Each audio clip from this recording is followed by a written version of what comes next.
From magnificent Tiger Stadium here in Baton Rouge, welcome to the SEC on ABC, presented by Burger King.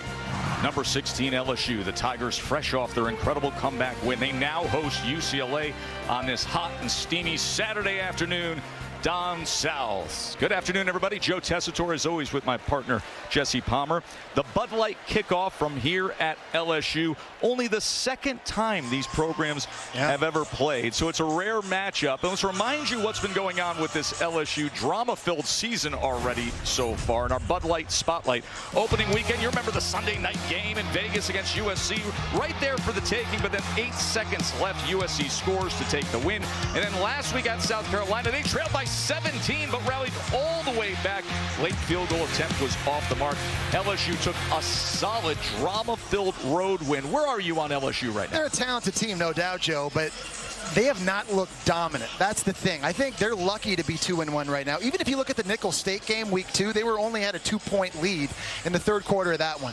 The expectation, obviously, for LSU is to reach the college football playoff. And I think when you look at this game against UCLA on paper, this is a game that LSU should win. But I think for their confidence and their momentum moving forward, I don't think winning is just enough. I think it's important that LSU dominates in all 3 phases. Hey, the situation with UCLA, it is far different. This is a program that had a stunning head coaching change very late in the cycle compared to what we usually see.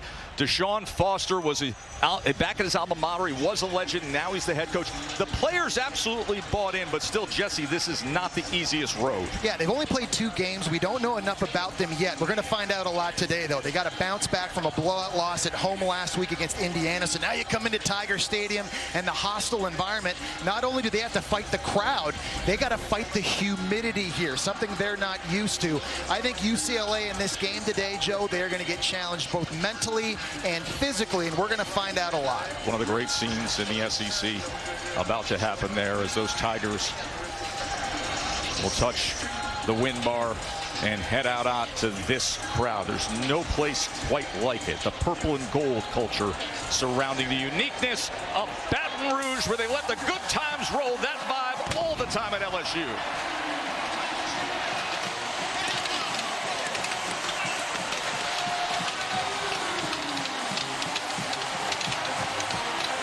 LSU has won 11 straight home games. UCLA tasked with the roar of Tiger Stadium. We'll hear from Brian Kelly when we return and have kickoff.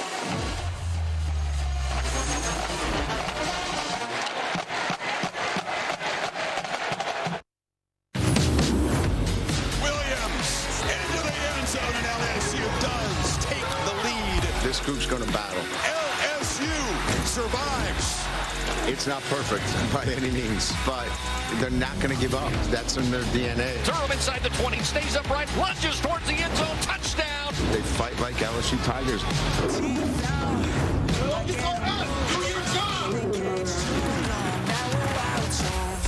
Baton Rouge, Louisiana, Tiger Stadium here in Death Valley. Touchdown! Put a Tiger 6 on it!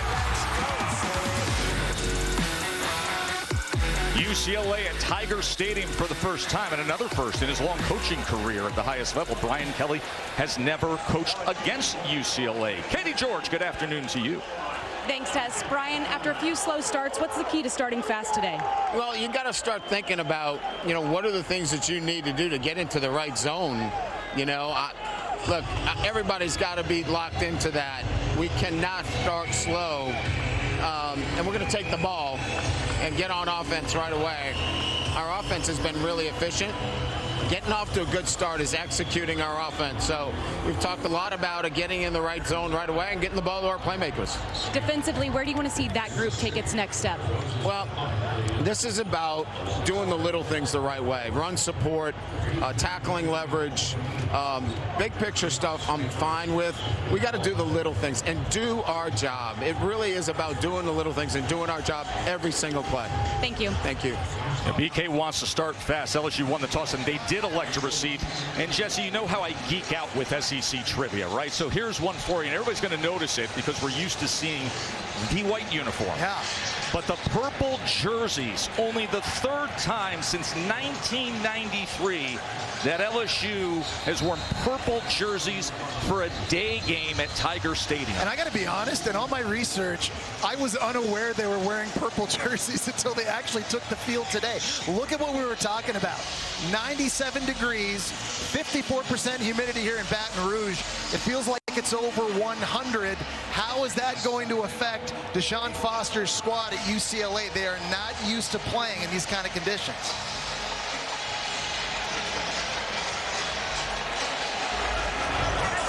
Yeah, guys, just so you know, on the field with the grass, it's about 97 degrees, but the team boxes are actually turf. I use a thermometer, 130 degrees right now in the team box. I said that to Brian Kelly before we did the interview. He said we might need to rethink that. Yeah, exactly. Katie, stay out of the team boxes today. No reporting from the team boxes.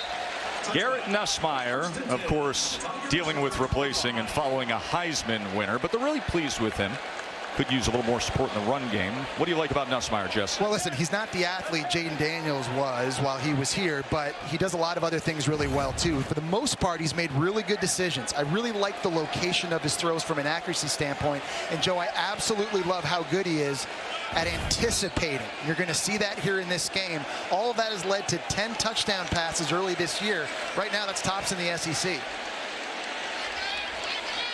Heard BK say they want to start fast. They go empty set to begin the game, and Nussmeier gets it complete to Lacey, who goes up and grabs it for an LSU first down. Wow, and that's an impressive throw by Nussmeier, because that time he had a Vili Kaufusi literally right in his lap, but he was able to keep his vision downfield and hitting Lacey, his go-to receiver, right in stride. 17 yards to Lacey. Williams takes it ahead, and he fights for extra yardage. Impact players are built by the Home Depot. Yeah, we got them all over the field here today for both teams. You already saw Kyron Lacey with the catch on that in route in the first play. He's the go-to guy in the offense. Will Campbell, one of the best linemen in the entire country. They've got to be able to run the ball. On defense for UCLA, Kane Medrano's their best player. He's an outstanding athlete. You'll see him all over the field. And Kalen Moore is a corner they love to leave on islands one-on-one. 2nd and 6 after the 4-yard run. Nussmeier, plenty of time. In cutting route to Aaron Anderson. Good start for Nussmeier in this passing game. And there's a good example of an anticipation throw into zone coverage by Garrett Nussmeier. He lets go of this thing way before Anderson has even turned around. When Nussmeier's in rhythm, he's really, really difficult to stop. This is the tempo that we expected to see. They go back to Anderson, just went for 21 yards, and now he wiggles his way ahead as he works inside the 30-yard line. Yeah, and they want to go tempo because they want to try and tire this UCLA defense down quickly. They want to try to get as many substitutes and backups for UCLA on the field early in this game because they feel like they can take advantage of a lot of those matchups.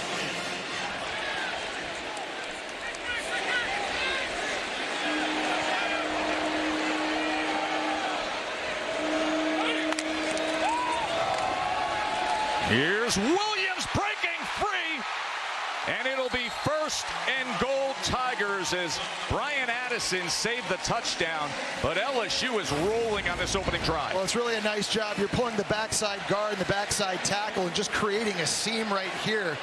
Williams does a nice job letting the block set up, and when he sees the crease, puts his foot in the ground and heads north. You know, LSU's going to try and run the ball, especially in the inside of this defense for UCLA, Joe, because there are some injury issues right now at defensive tackle for the Bruins coming into this one. 1st and goal. They go with the short pop to Thomas, trying to turn the corner, diving for the end zone, and in is Xavier Thomas. And the first time this season LSU has scored on their opening drive.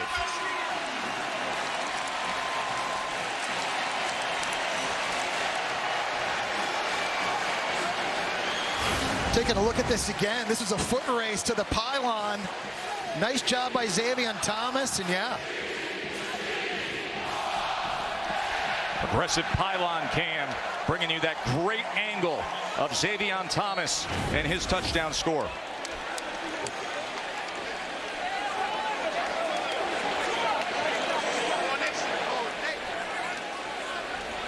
Nussmeier was sensational on that opening drive. 4 for 4 for 48 yards as Ramos adds the extra point.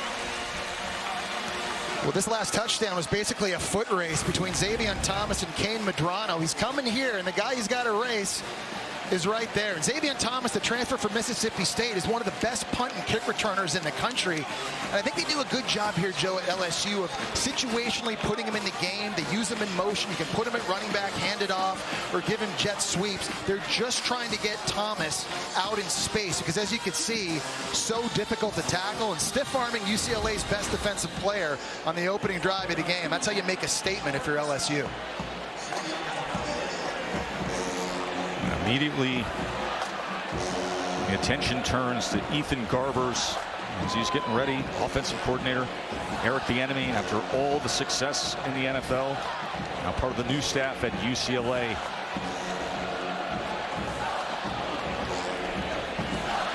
There's Deshaun Foster, one of the all-time greats to play at UCLA. Bieniemy, they feel like they'll get things going in the right direction, but unique struggles this year with the circumstances surrounding the coaching change, as well as managing the roster. As Aaron Burrell kicks off. And Garbers will head on out. Last week, in that effort against Indiana, Jess, he was just 14 of 23 for 137 yards. Fumbled the ball away through an interception. Yeah, you know, the fifth-year senior, he's got a lot of moxie, and he's like really gritty, takes big hits, keeps on ticking. He's going to fight and scrap to the end of every single week. The problem, Joe, is that sometimes he presses, and he wants it too bad. And turnovers have been a problem for him early this year. Already 4 turnovers. He cannot put his offense in a bad position in this one, especially considering this front 7 of LSU, they're going to be coming after him early and often in this game.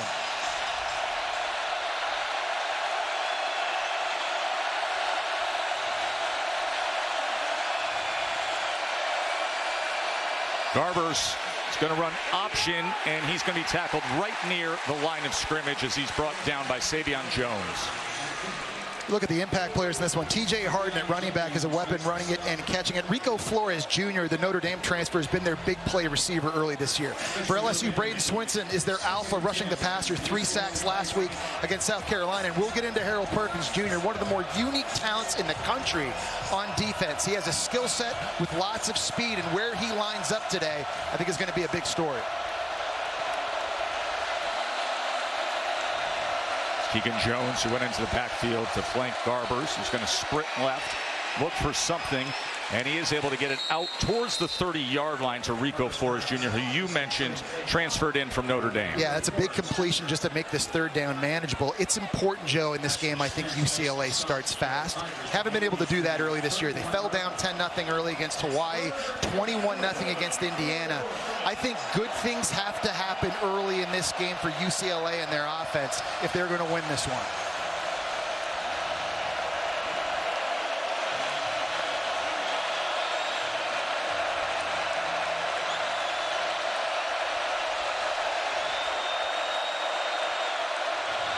Third and 4. Garbers pressure right up the middle, gets it to Jones, who holds on, has the first down, and a heck of a lot more. And this has been a concern for LSU all year, giving up chunk plays. Yet another there. Wow, and Keegan Jones decided to make this a bit of an adventure here. He was the hot route coming out of the backfield against the blitz. The ball thrown a little bit behind him. And you see there, Joe, he just took his eyes off the ball for just a split second. And a great job being able to focus in on that. You saw the pressure coming in from LSU. Great job by Garbers, knowing he's hot, knowing where his answer is, out in the flat, moving the chains. That is the 14th play of over 20 yards that LSU's defense has given up.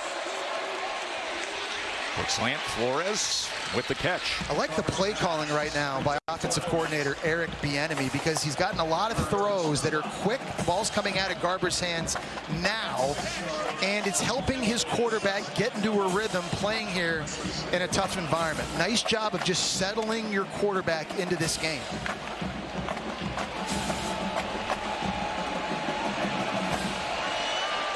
Three throws, 3 completions, and 40 yards to start his afternoon.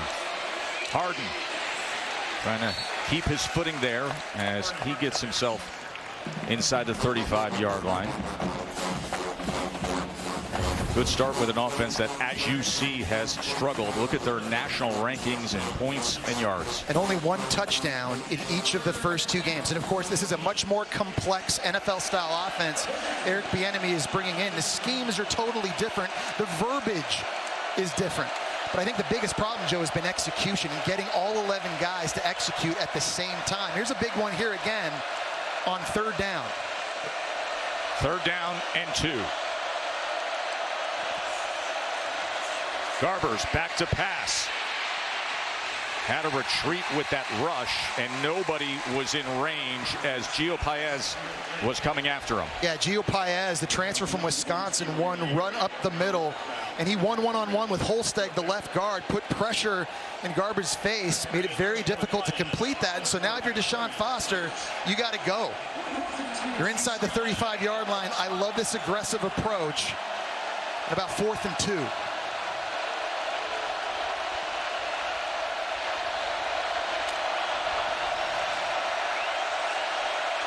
Fourth down and 2. Opening drive for UCLA. They've gone 6 plays, marched it 42 yards. 4th down out of the backfield, gets it complete to Harden, and Harden leaps for extra yards out of bounds. 1st down, Bruins. And that's the matchup that Ethan Garbers wanted. He had his running back one-on-one with a D lineman chasing him in the flat. Watch this.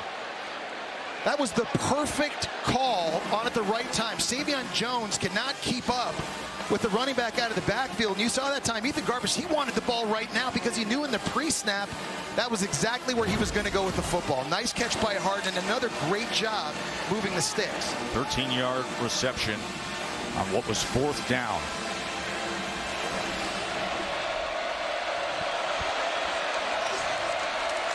Garbers with time, drives the ball inside the 10 and into the end zone. UCLA, Jack Peterson with a touchdown reception. That is a perfect start for the big underdogs. Well, it's a coverage bust by LSU because you got Jones running the flat here. 2 defenders are going to run with them, and they forget all about the tight end just running up the seam. There have been issues all season long on the back end for LSU, whether it's tackling, whether it's coverage, pass interference, and on the first drive, a big coverage bust costs them.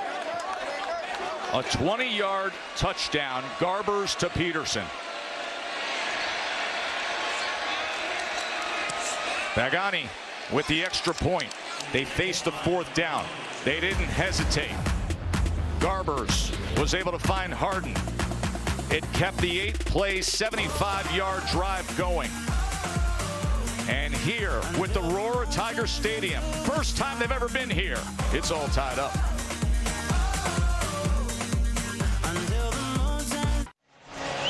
Ethan Garbers, who just accounted for 73 of UCLA's 75 yards on that touchdown drive. And there's Garrett Nussmeier, 2 quarterbacks off to a good start here on a Saturday afternoon, a hot Saturday afternoon here in the SEC in Baton Rouge.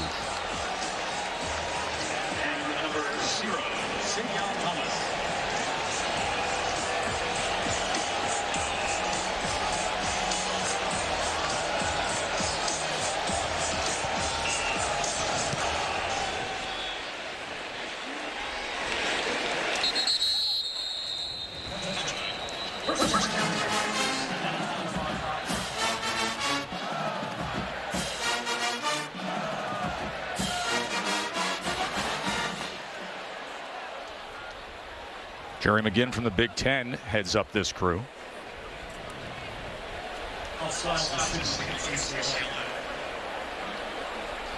Garrett Nussmeier last week led a touchdown drive in the final couple minutes at South Carolina.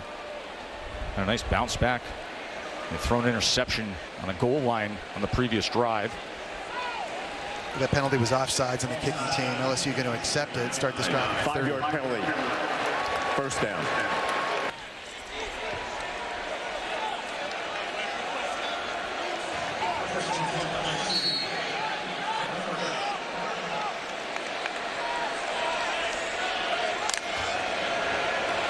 Nearly in the neutral zone, and he was. And Nussmeier takes a strike, but it's incomplete to the outside as he was looking for Lacey. A.J. Wallace, nickelback, who is sneaking up to the line of scrimmage. Offside. Defense. Number 7. 5-yard penalty. Remains first down. Well, we were saying the last drive, Joe, how UCLA's banged up a little bit at the defensive tackle position. Keanu Williams out with an Achilles injury, and Jay Toia, big 330-pound D tackle, number 93. He's battling a bit of a hip injury, so you got to think if you're LSU in this one, you want to take advantage of a veteran offensive line, really try to pound this football right up the middle of the defense. And Toia is considered their best overall player by so many within the program. And Jesse, that's exactly what they just did with Josh Williams. Yeah, you're going to challenge them, and you're going to do it in a lot of different ways. You're going to let these guys fire off the ball with zone. You've already seen a big part of LSU's run game is pulling guards and tackles and getting extra big bodies at the point of attack. They want to be physical.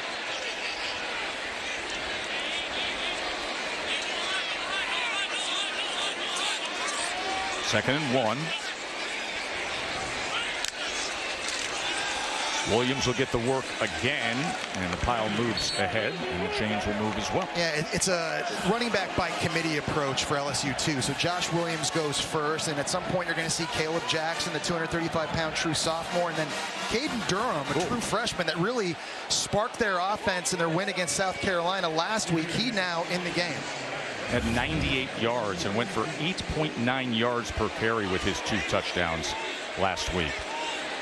I think the sky could be the limit as he develops. And a timeout is going to be used by LSU. And we'll take a break on a beautiful sunny day here at Tiger Stadium. All tied, UCLA and LSU.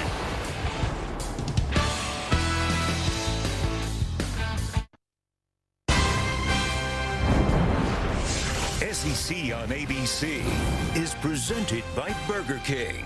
You rule. And in part by High Noon. Sun's up. Please drink responsibly. This is only the second time that UCLA and LSU have ever played. Back in 2021 at the Rose Bowl, early September, UCLA won the game 38-27 in their first matchup. DTR had 3 touchdowns that day. Jesse, actually since 2000, UCLA is 6-1 against the SEC. Yeah. It's the best record against the SEC during that span. Yeah, UCLA is 6-1. Dominating every time they line up. Looking pretty good early in this one, too. Off the timeout. First down for LSU. Durham. He's able to bounce off that first would-be tackler. That's what we saw a lot of last week with the freshman, Caden Durham. Well, he runs very low to the ground, but he also has exceptional speed. 10.3 in the 100 meters, and he's got quick feet, able to make people miss, and had 3 runs of over 15 yards in that game. That's why I say he really kind of gave them a spark, especially in the run game when they needed it most last week. Not much there.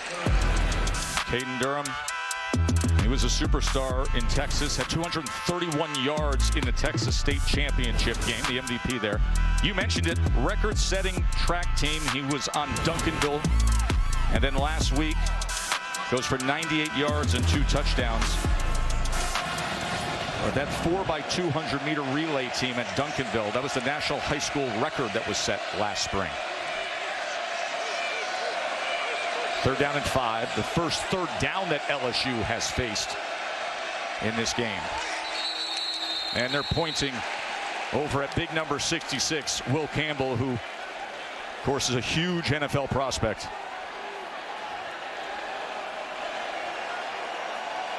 See that number 7 patch on his left collar, the honor of the famed number 7 jersey. Full start. Offense. Number 66. 5-yard penalty. Remains 3rd down. That was, what do you do when you give the number 7 to a left tackle? When like Patrick Peterson and the Honey Badger, Fournette, like DJ Chark, but then a big guy's going to have the 7. You got to get the. He earns it though. He's from the state of Louisiana, and he's one of their impact players, so he's got to wear it. This guy's been starting ever since the day he stepped foot on campus. Upset with himself there though, with the late shift by UCLA's front, now setting up 3rd and long. 3rd down and 10 now after the penalty.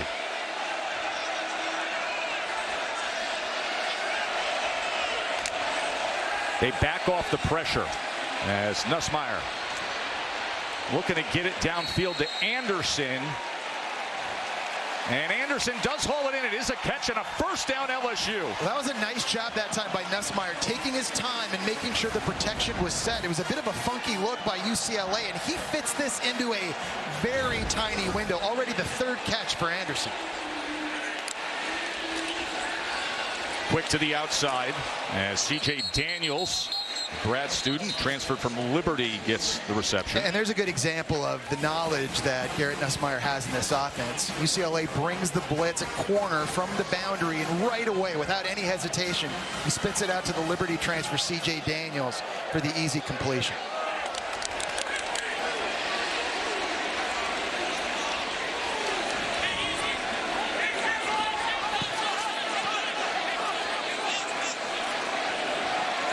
Garrett Nussmeier 6 for 6 in this game so far.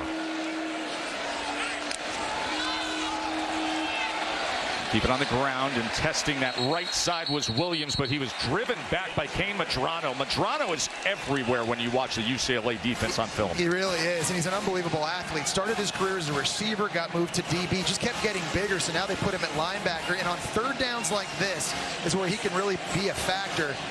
This defense has some funky personnel grouping. Sometimes they play with 4 down linemen, sometimes 3, sometimes 2, sometimes only 1.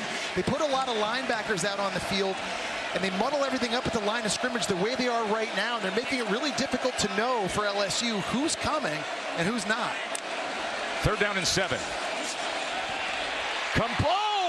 Kyron Lacy, it just came off his hip, and you can see his reaction saying, how did I do that? And he's been really good this year, Joe, but you know last year drops were a big problem for Kyron Lacy, and here he's running the skinny post. This is a perfect read by Garrett Nussmeier on time.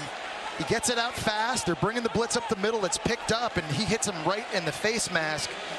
Just lack of concentration. And LSU now 4th down, and they're keeping their offense out on the field. That was the first incompletion for Nussmeier. It is 4th down and 7.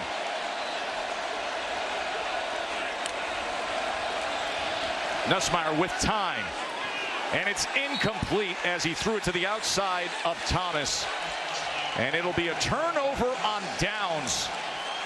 Well, it was Kalen Moore. He was one of our impact players. Nice job in coverage on 4th down. We talked about him always being on an island, and he wins the one-on-one battle, and that is a huge stop, Joe, here early for UCLA's defense. Coach Malloy's defense coming up big. Good coverage on the outside against very talented receivers of LSU.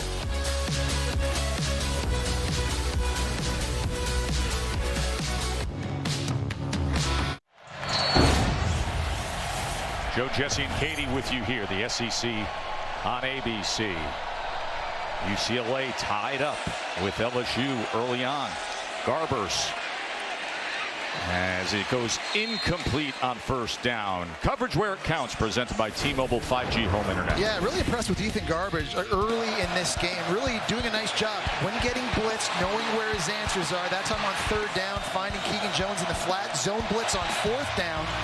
Finds Harden against the D lineman, and here against the coverage bus, hitting his tight end Peterson in the seam. Garbers is doing a really nice job right now, just playing within the system, taking the answers when they present themselves. He's not trying to force the ball downfield too much, just making really smart and sound decisions. 2nd down, there's Keegan Jones, and Jones stacked up at the line of scrimmage, then goes forward for 2.5 yards. Katie. LSU defensive coordinator Blake Baker was very unhappy after UCLA's touchdown drive. He told his guys, they are going to test our eyes. You have to expect that. He said that touchdown came from our lack of discipline. He said, look where you're supposed to look and do your job. The big guy that can help him right now on 3rd down, Katie, is Harold Perkins. He's been a monster throughout his LSU career in these situations. Sometimes they line him up on the edge. Other times they put him out at linebacker and they blitz him. Sometimes they can spy the quarterback, but this is really where he has feasted throughout his career. 3rd and 8. Garbers avoids traffic, gets it downfield and complete to Gilmer. The true freshman, Quasi Gilmer, out of Sierra Canyon High. Perhaps you know it better as a basketball school. He comes up big. Well, Garbers just has really good pocket mechanics here. He's keeping his eyes downfield, 2 hands on the ball. He feels the pressure and steps up and right away gets his eyes back locked down on Quasi Gilmer, the true freshman, and a very accurate throw on the move. Joe, you've got to be impressed early in this game with just how good UCLA has been on 3rd and 4th down. Gilmer went to high school with LeBron and Dwayne Wade's sons. Comes up with the 29-yard catch there. Here's Harden. A little bit of a shake, and another good drive being put together by UCLA as Alexander makes the tackle. Blake Baker, his second stint at LSU, came over from Mizzou, where they had a lot of success, of course, with his defense. And he's the highest paid assistant right now in college football too, Joe, making $2.5 million a year. Think about what you just said. Yeah, there's a lot of turnover on this defense this season. They have 5 new assistants, and they paid a lot of money to bring these guys in. But, Joe, they're having a lot of the same issues defensively they had a year ago. And cash-wise, you're better off being a coordinator in the SEC or the Power 4 than a head coach in the lower conferences. $2.5 million. Garber's shallow cross is incomplete. He couldn't get it to Sturdivant. Swinson with pressure. Well, and it hasn't just been one thing for LSU, whether it's busted coverages like we saw early in this game or getting beat one-on-one down the field, missing tackles. It's been a lot of big plays. 27 plays of 15 yards or more is the most in the SEC, and that's the biggest thing that they have to take out. Those are the things they've got to be able to avoid in this game and moving forward. At this point right now, Joe, they just got to be able to get off the field. 3rd down has been a problem for LSU. UCLA has done a great job picking up their pressures. 3rd down and 7. Garbers cannot escape that. They all got to him. It was Weeks, the first one there, and then Jones cleaned it up coming around. It was Weeks that time. He's kind of dropping back and spying, and as soon as he sees the running back block, this is sort of a green dog deal where he's going to come. Looked like LSU was caught off guard just a little bit there, but as soon as he saw the running back go to block, that was the trigger for him to shoot and go after Garbers.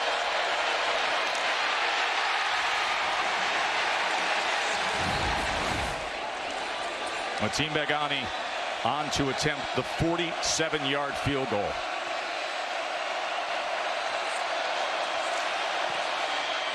Good lift on that. And elevates right in as Begani gives UCLA the field goal lead here at LSU in the closing moments of the first quarter. Deshaun Foster, his messaging was on point in this game. Brought his team out here and said, listen, don't look at this big football palace. Look at the field. It's the same as the one we play on. I gotta say, as a former quarterback, I'm liking this matchup too, because we got a little bit of a quarterback duel going between Ethan Garbers and Garrett Nussmeier. I mentioned earlier about Nussmeier's ability to anticipate throws. He can get it out early, throw guys open, and avoid sacks. He's been so much fun to watch on film early this season. Against USC, you got Kyron Lacey in motion, running a wheel route. He's going to pump fake the screen at the bottom, and as soon as he sees the DB suck up, now he knows he has the matchup he wants one-on-one with the safety. He throws this thing way early, trusting Lacey's going to make an incredible catch, which he does. Last week against South Carolina, this time Lacey in the slot running the deep crossing route. Nice protection, but when you anticipate, you got to throw it way before receivers clear the defenders, and that's what he does. He picks an area down the field. Really nice location on the throw, Joe. I always felt like anticipation is a really, really hard thing to teach quarterbacks how to do. It's a knack that either you have it or you don't. I think that's one thing NFL scouts and coaches and executives are going to love about LSU's quarterback. I find it interesting here. We're analyzing a UCLA LSU game. You just showed Southern Cal LSU highlights. It's like they're in the LAX Invitational point of their schedule, LSU. The first SEC school to play both USC and UCLA in the same season since the SEC began all the way back in 1933.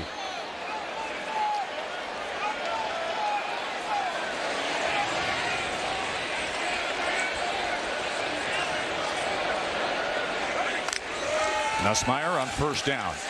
Good protection, a chance to go downfield, but he overthrows Kyron Lacey. And a flag does come in at the 45-yard line as Stewart had coverage. Yeah, they're going to call Stewart, I think, for grabbing the jersey of Kyron Lacey down the field. Pass interference. Defense, number 22. 15-yard penalty from the previous line of scrimmage. Automatic first down. Well, LSU right now is doing a good job of just moving Lacey around. That time he was in the slot running the fade, and you just see you don't have to hold the jersey. That's just from Croy Stewart, a play that he doesn't have to make. He's in great position. He has good coverage. You just got to let go.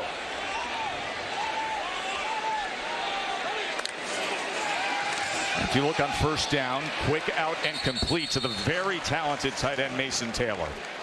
He is so good, and a guy that they scheme a lot of plays for because of his size problems and also the speed problems that he gives defenses.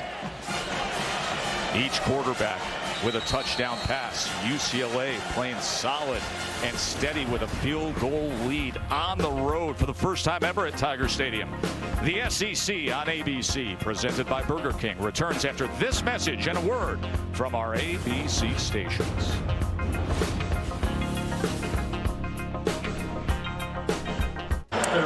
We're back in Death Valley. I'm on the sidelines with Deshaun Foster. Deshaun, there's a lot to like out of that first quarter. What do you think of your team start? Just starting fast. That's what we need to do. We need to come out and make some plays, you know, stay in the game like we are and just keep playing. Thank you. Thanks. It's February 9th when Chip Kelly stunned the college football world and left UCLA as the head coach as they go back to Mason Taylor on 2nd and 3, and that's a first down. That is such a good catch. And I think in 5 games we've seen this year, Joe, you, Katie, and I think that guy right there, Mason Taylor, is the best tight end we've seen. Look at this. Look at his ability to get down low under the football. The ground, I don't think, helped him catch it. He's able to secure that. He's a special talent at the tight end position. You know, and at the end of that play, Jesse, not a good sign for LSU as Emory Jones, who is, I believe, ranked as number 2 offensive tackle prospect for the NFL draft, is still down on his knees, and the medical team is out to check on him. They have the best bookend tackle combination in college football with Jones on one side, Campbell on the other. So while they look at Emory Jones, we will take a short break and come back to Baton Rouge.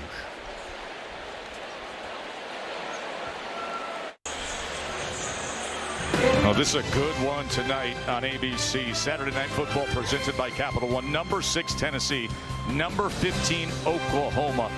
Chris and Kirk will have the call of that.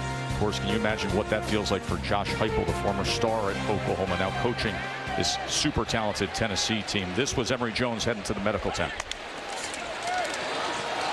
Caden Durham, play action. They get it over to Mason Taylor as Nussmeier connects with Taylor again for a minimal gain. So now the redshirt freshman Tyree Adams assumes the role over at right tackle for LSU. And I think if you're offensive coordinator Joe Sloan, you now got to think about on passing downs, do we need to attach a tight end or have running back help on our right side? Maybe didn't need it with Emory Jones in the game, but now with the redshirt freshman, that may change things. Joe Sloan, the offensive coordinator, who's promoted after Mike Dembach left for Notre Dame. Downfield attempt. And what an amazing catch and score! Kyle Parker, how about it? My, oh my, Mr. Parker.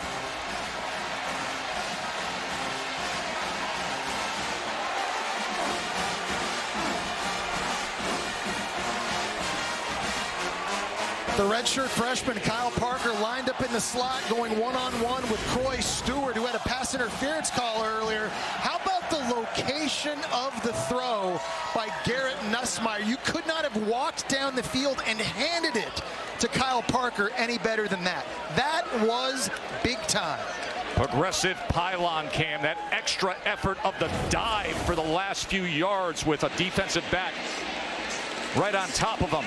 Ramos adds the extra point. And just like that, the Tigers retake the lead.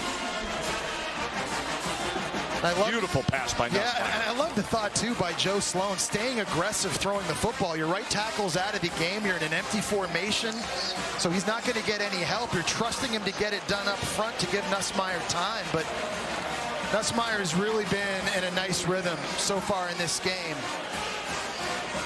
He's seeing the field so beautifully at this point. He knows where his matchups are that he likes in the pre-snap, and he's taking advantage of that.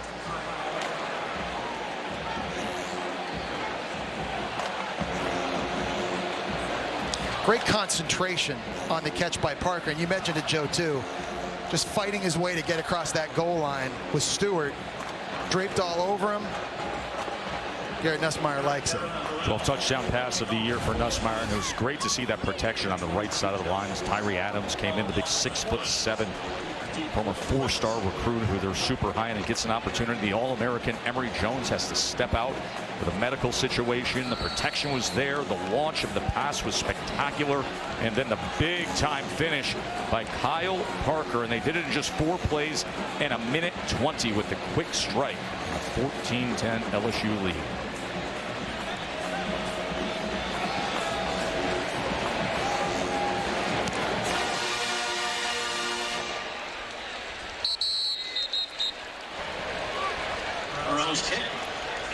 Medical tent with Emory Jones.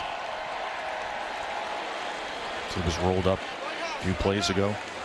Eric Bieniemy, play caller for UCLA, the 2-time Super Bowl champ with the Chiefs. Yeah, and it's amazing. You know, this offense already looks so much better than it did in the first 2 games against Hawaii and Indiana. Only the 3rd game, but I think as the season goes on, you know, Eric Bieniemy's learning who's good at what on his offense and which plays should be for who. And I've been really impressed, Joe. I know you have too, with Ethan Garbers early in this game. Just the poise he's shown, especially in this environment, and the great decision-making we've seen so far. Garbers on 1st down. He just got tripped up, and it goes for a sack. But to your point about Garbers, I liked what he said this week when he says, listen, we know we're not there right now. There's a lot of work to be done, but we're excited to do that work. The attitude is great on Garbers. And you got to set the foundation. I think for Garbers, the big thing is just avoiding the disaster plays. We talked about the 4 turnovers in the first 2 games. Throwing interceptions into the opponent's end zone. Throwing interceptions from your own end zone. The first play against Indiana, ball popping out on an RPO, set this offense back. But in this one, he just seems very calm, cool, and collected. He's taking his time. He's making the right reads, and he's been smart with the ball. 2nd and 15. And he goes to the 25-yard line. Peterson had the touchdown on the opening drive for them. This is what I'm talking about. Going back in the Hawaii game, early here, you're rolling to your right. You're trying to make something happen down in the red zone, but you throw it into double coverage, and it's a bad interception. Next, and then very later in the game, this is like UCLA Kareem Abdul-Jabbar skyhook, which you just absolutely can't do as a quarterback, and it absolutely cost him. This is the first play last week against Indiana. You blink, all of a sudden you're down 14-0. You can't win the game every single play. What Eric Bieniemy wants him to do is just to manage every single situation. And here's a big one here. On 3rd and California, you don't have to get it all back. If it's not there, check it down or throw it away. 3rd down. He is sacked. He is taken down by Swinson. Braden Swinson is their best pass rusher. The Oregon transfer was a 3rd down specialist a year ago. This year, it's every single play. And that time working against Ruben Unije right here, just one-on-one, and just bull rushes right through him, uses his leverage, is able to transition. He has been unblockable early this year for the LSU Tigers. Brody Richter is going to be punting from 6 yards deep in the end zone.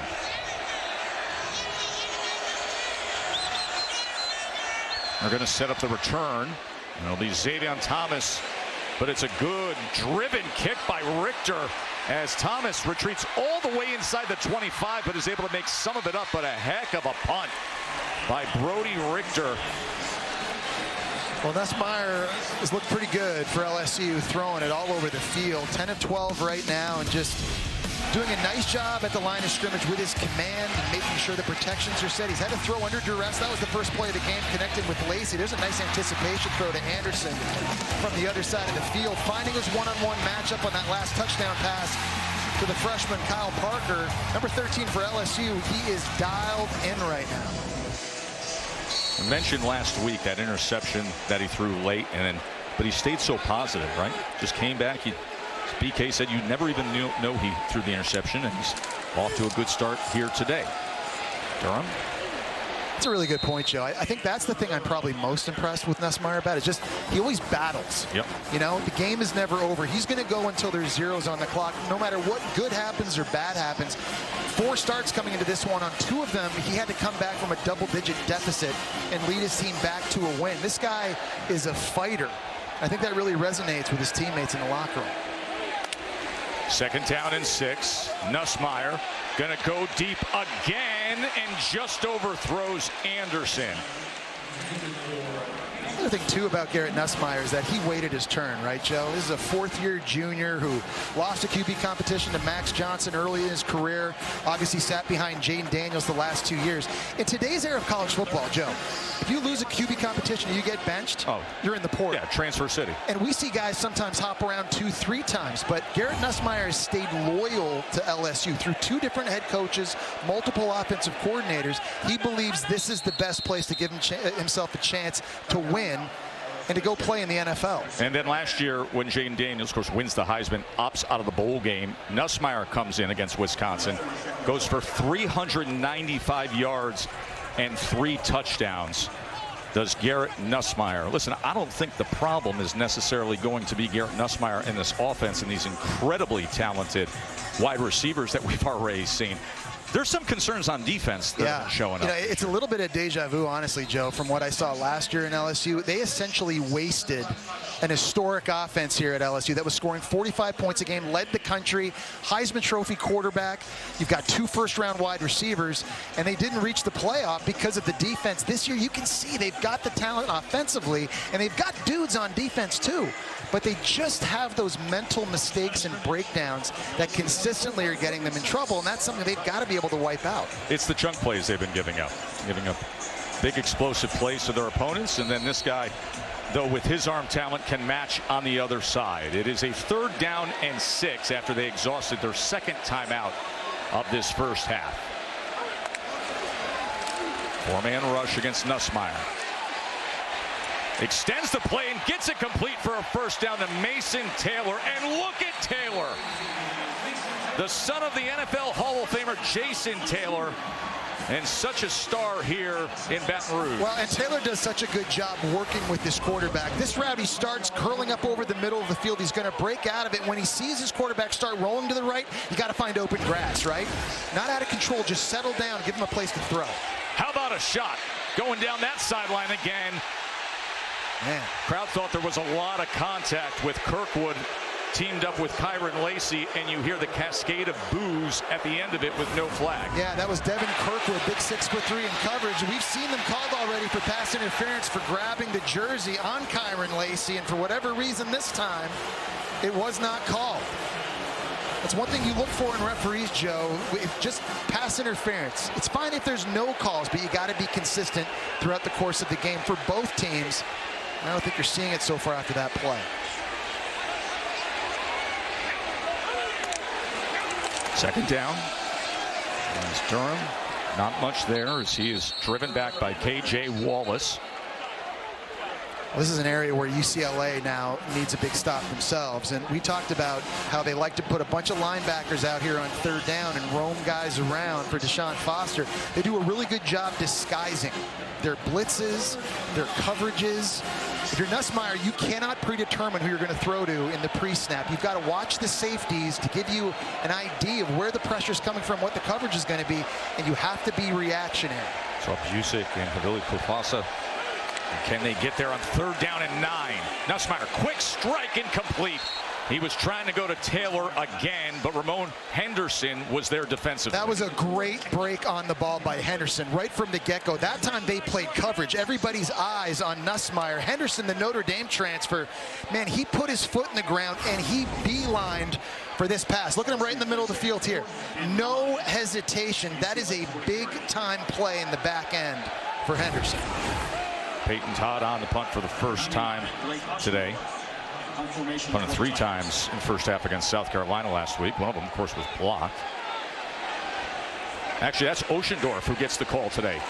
So they go with the other punter after last week's episodes. And a chance for a pin. An excellent job by Oschendorf. Mike the Tiger should be more inspired after special teams plays like that.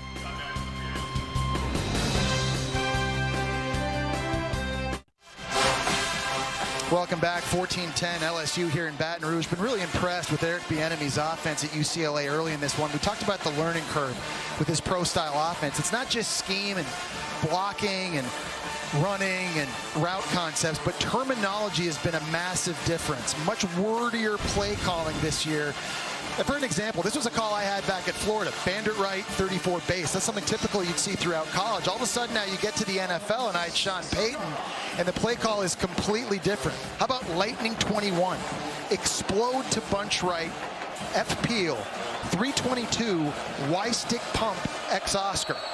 Lots of words doesn't mean it's a special play. That's a common play every offense has, but you can see it's not just, hey, who am I throwing to? It's, can I tell my teammates what the play is now?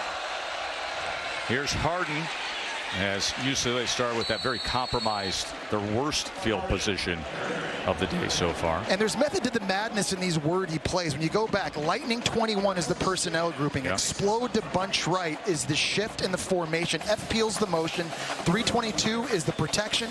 Y stick pump is the tight end on an out and up. And X Oscar is your X receiver in the boundary running a quick out. Every offense in the NFL and in college has that play.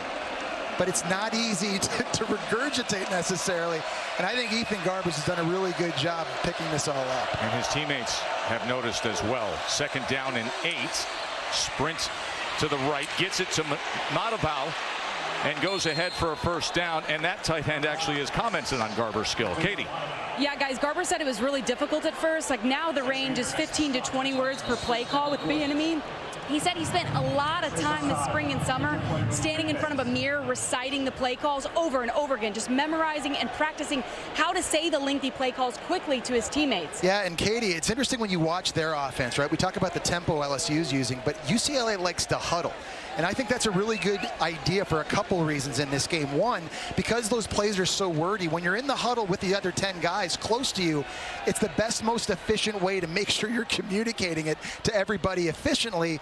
Also, we've talked about the humidity here as well, and I think every time they huddle, it gives them a chance to just catch their breath here in these weather conditions, and so far it's working. You know, Jesse, I asked Garbers, well, is Bieniemy saying the full 15 to 20 word play call to you? And he said, no, we don't have time for that. He said the first few words he'll say, and then I immediately recognize the full play call and I take it from there. I mean, if they were going back and forth saying 15 to 20 words, I mean, that headset would cut off with 15 seconds left on the clock, no problem. Katie, he said that Eric Bieniemy said he's a repeater. He's the guy that gives you the play and then he gives it to you again. And the problem as a quarterback is you're listening to what he tells you. You're trying to yell at your guys what's going on. He's still yelling in your ear. And it's impossible to concentrate in that moment. I remember Kerry Collins was our starting quarterback with the New York Giants, and Sean Payton used to give him the whole play twice. He used to drive Kerry Collins absolutely crazy, especially when you were playing in loud environments like this. Zy Alexander was the LSU defender who the training staff had to see. We're just coming off of the 11-yard catch by Matavao, the tight end for UCLA. And just to add on to the conversation, great analysis by you and Katie when it comes to Bieniemy's play calling. It was Matavao who said this week, he says, Ethan Garber's the quarterback. He knows the offense so well, he quizzes us on it. He will turn to us and has that commitment to constantly quiz us on all this verbiage you're talking about. Yeah, I mean, he's the point person, right, from Eric Bieniemy, and he's the guy that has to understand everybody else's assignments if this offense is going to have any chance. But there's no question. Joe and Katie, Ethan Garbers, he's dialed into this game plan for LSU. 1st down, back to pass. Garbers steps up in the pocket. That was deflected right at the line of scrimmage. Whit Weeks tried to make a play on it, but it was batted away. Yeah, it's 15. Deshaun Womack on the outside, getting his hands up and knocking that thing down.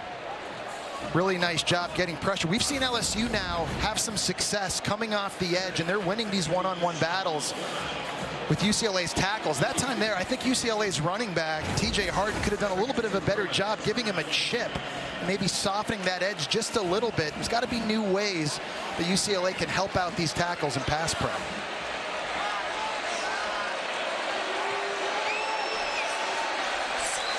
Garbers quickly gets it out to Flores, who fights ahead for the first down. Rico Flores, the transfer from Notre Dame. He's been the big play guy for UCLA in the pass game so far. He's been their best deep threat early this year, and also a guy who's dangerous after the catch. That's a good idea for Ethan Garbers right now. If you're looking towards number one and you get access off the line of scrimmage like he just had going up against Ashton Stamps at corner, you got to take that throw all day long. It's his third catch this afternoon here in Tiger Stadium. Harden on first down, and he goes ahead for about 2.5 yards. Whit Weeks with the tackle.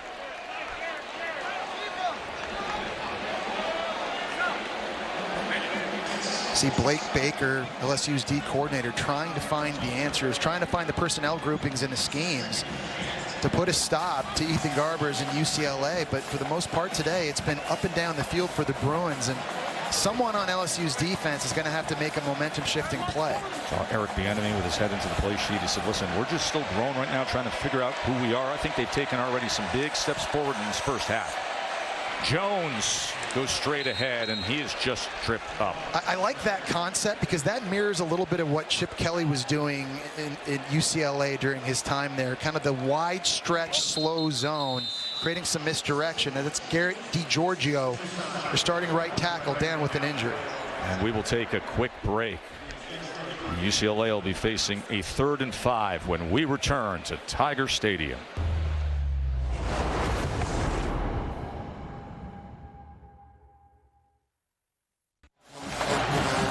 ESPN supports the College Football Playoff Foundation's Extra Yard for Teachers Week. Each year to celebrate great teachers across the country who have inspired so many of us. You can nominate a great teacher by going to CFPfoundation.org. All right, you know that UCLA just had an injury at right tackle. Here's Braden Swinson working that side. He's their best pass rusher. 3rd down and 5. Garbers has to step up. Going to run it himself and get it and more. Right across that famed Tiger eye goes Ethan Garbers for a UCLA first down. Wow, and that time, Nicky Prongos at right tackle had his hands full. He got just walked back right into the quarterback by Swinson, but there was, again, no panic by Garbers. You just feel that opening, 2 hands on the ball, you step up, and you get what you can go get. That, to me, is the moxie that Ethan Garbers brings this offense. A 13-yard run to pick up the first down, and a timeout will be used by UCLA with just under 7 minutes to play in this highly competitive first half here at Tiger Stadium. And that's a surprise to many in having watched UCLA a week ago. It is now time for our Aflac trivia question.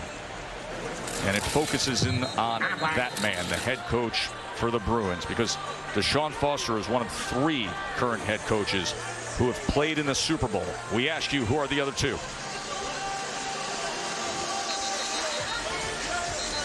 Deshaun Foster, who he had a big touchdown run in that Super Bowl with the Panthers too. Absolutely. It wasn't just a guy. I mean, he's out there making plays. Aflac trivia answer. Who are the other 2 to play in the Super Bowl? Current head coaches? Yeah. Trent and Prime. Trent Dilfer at UAB now. Deion Sanders obviously doing his thing over in Colorado. Foster had that touchdown in Super Bowl 38 when the Panthers played the Patriots. February 12th, he was hired as the new head coach. Remember, this drive started at their own 6-yard line, and now the 8th play as Ethan Garbers is managing things well. Dealing with the pressure, brought down, strip sack, Harold Perkins. And Braden Swinson got to him.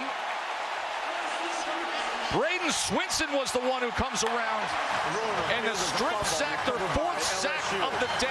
Yeah, it was a turnover, LSU's got it. It's a tight end, Mo Matavao, the tight end, trying to block Swinson one-on-one. That's not a great idea. I mean, tackles have their hands full. You just saw it, a play go. It's coming right here. And there's just speed around the edge, and it's just too much. They try to chip him with one tight end. He doesn't get it done. The other tight end doesn't get it done. And that's now the 5th sack for Swinson in the last 2 games. He has been wrecking the opponent's offensive game plan here recently for LSU. Yeah, he was the SEC Defensive Player of the Week after what he did against South Carolina, had 3 sacks then. So they take over after the strip sack. And Nussmeier comes back as they set it up on the inside to Kyron Lacey. Braden Swinson, what a playmaker he is defensively. And they need more of that. Now a big sudden change situation for LSU's offense, trying to take advantage of that turnover. You're in great scoring position, and remember, when Garrett Nussmeier has seen one-on-one coverage, he's been taking shots deep down the field. It'll be interesting to see how UCLA tries to defend them in this area of the field. Short pitch, Jackson, as they test that right side. Maybe a gain about 3 years there. Schlesinger with the tackle. And conversely now, if you're UCLA's defense in the sudden change, after coming right back on the field after the turnover, you're trying to get a stop and trying to limit the damage here and force a field goal opportunity. So we saw them play coverage in their last 3rd down, had success with that. When they've gotten aggressive and blitzed, Nussmeier's carved them up.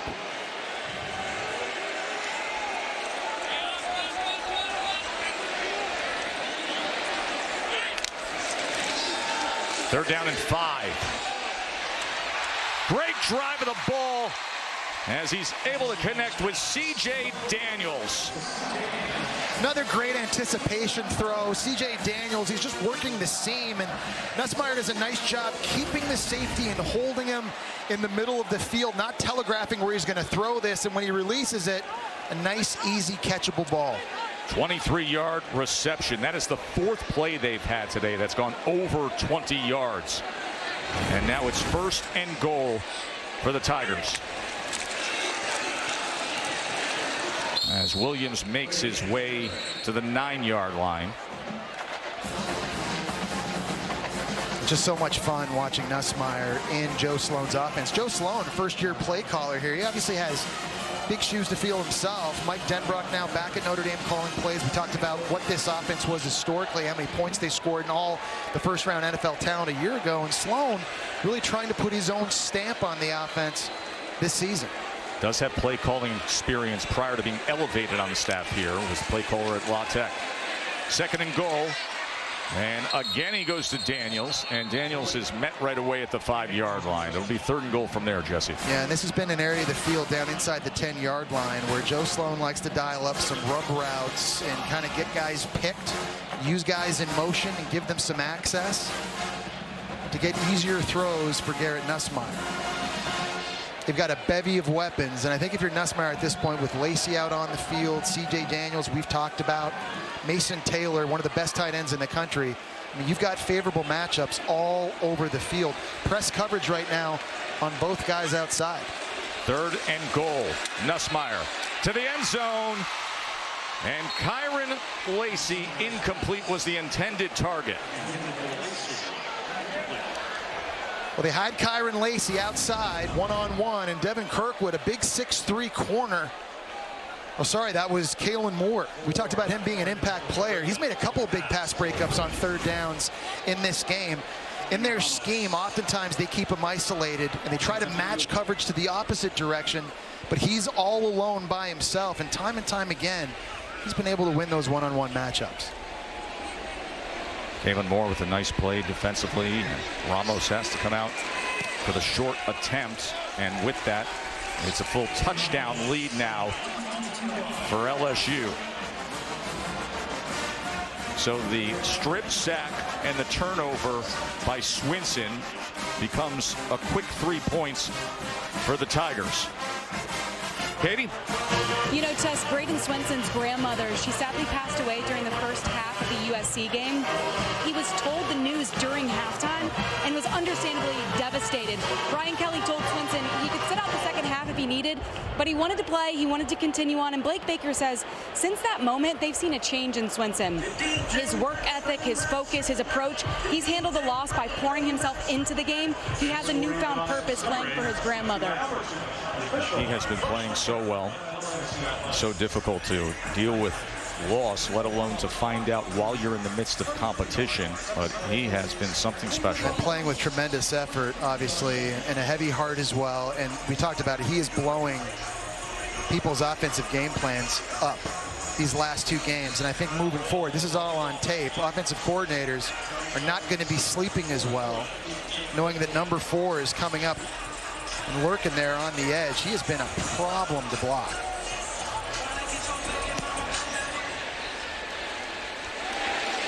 And our player check-in is presented by Allstate.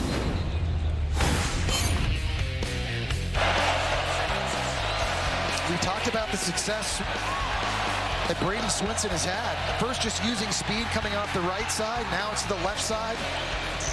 Whether they try to chip him with 2 different tight ends, it really doesn't matter. He's finding his way into the backfield. I think that's now the challenge for Eric Bieniemy calling plays for UCLA is you're going to have to mix up the protections, get different bodies trying to help out to block him. And you may want to think about moving the pocket and changing the launch point for Ethan Garbers, because right now, number 4 for LSU, he's got his target set and he is locked in.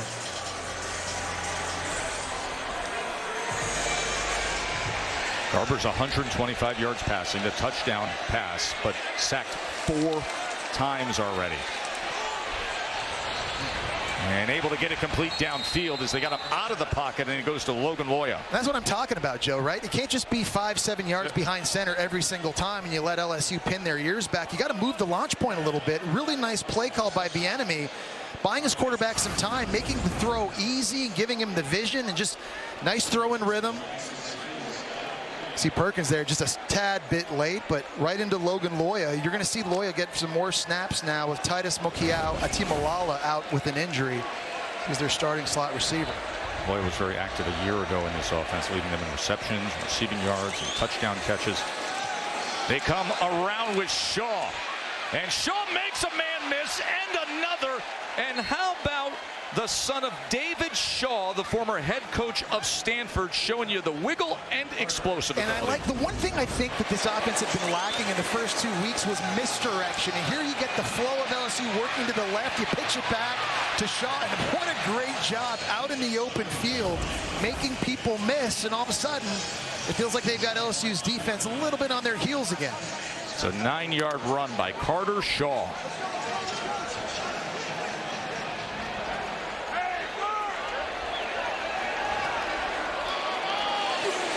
Second and 1. Garbers.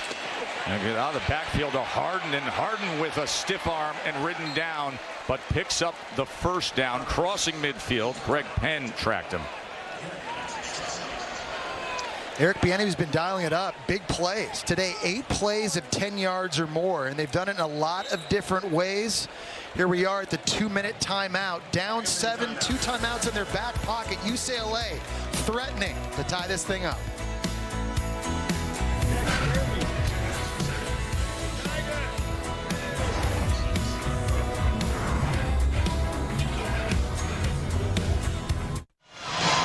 I think that stat shows you the kind of day that UCLA quarterback Ethan Garbers is having. 7 completions over 10 yards, and he's hit 7 different receivers. That's the thing, Joe. He's spreading it around. So LSU right now, they can't lock in and hone in on one receiver specifically to double team. Off the 2-minute timeout, a first down as he goes to Keegan Jones, who tries to spin. Ball comes out. The ball comes out, and Savion Jones with the recovery. What a costly turnover for UCLA. It was Greg Penn that made the tackle and forced the fumble. It pops out, and Savion Jones was there. That was a big play. We were talking about it earlier, Joe. Somebody on LSU's defense that has been struggling in this one has to step up. It's a good check down decision. Penn makes the tackle. You see Jordan Gilbert get in late on the hit. And Savion Jones, Johnny on the spot, able to get the ball back now to the offense. About 1:51 to go, 1 timeout. And what a situation for LSU, because they would love to drive the field, steal a few more points, knowing UCLA is getting the ball back first in the second half. And Jesse, that's back-to-back drives with fumbles by UCLA. They're going to take a look at this fumble. That's what the officials want to do. Here's what happened at the end of this play. Watch this knee. question is, does he still have possession of the football when his knee touches right there? Is the ball coming out at all? Is there any indicator? You see Penn's got his hand on the football, but is he ripping it loose before that knee hits? I want to bring in Matt Austin, the longtime SEC official and our rules expert, and just ask the very simple question there. Does that shadow alone tell you that his knee, in fact, is down, Matt? In my opinion, yes, because how can you tell? It sure looked like it was. Yeah, there could have been a slight gap there, but you got to go with what you can see. I think that puts the knee down. Okay, and the ruling on the field was a fumble. Was a fumble, so you need conclusive video evidence, indisputable video evidence to overturn that call. And based on what Matt just said right there, do they have that? Matt, how do you see things here with the timing of the strip by Penn as well as the knee being down? I'll be honest with you. I think the hand is pulling the ball, is moving the ball in his hand before the knee goes down. So I think this is a fumble.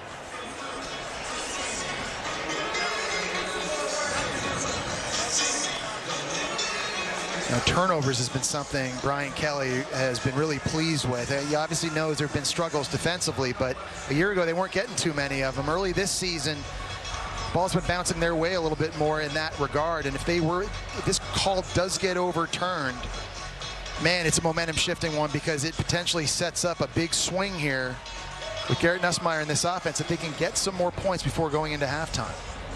It was Garbers going to Keegan Jones, who went ahead for 6 yards, and then this was ruled a fumble that was recovered by LSU. But watch that knee of Keegan Jones and watch the ball.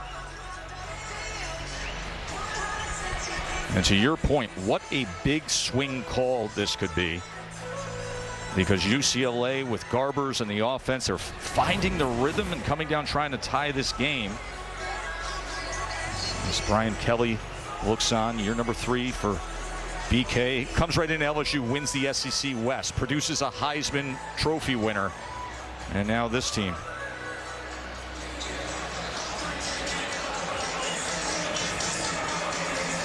And then conversely, if UCLA is able to hold possession and this thing gets overturned, they're in pretty good position themselves to score some points. Absolutely. And they're getting the ball back first in the second half. So this is a momentous play right now, a momentous decision. And to further review, it was determined that the runner's right knee was down before he lost possession of the ball.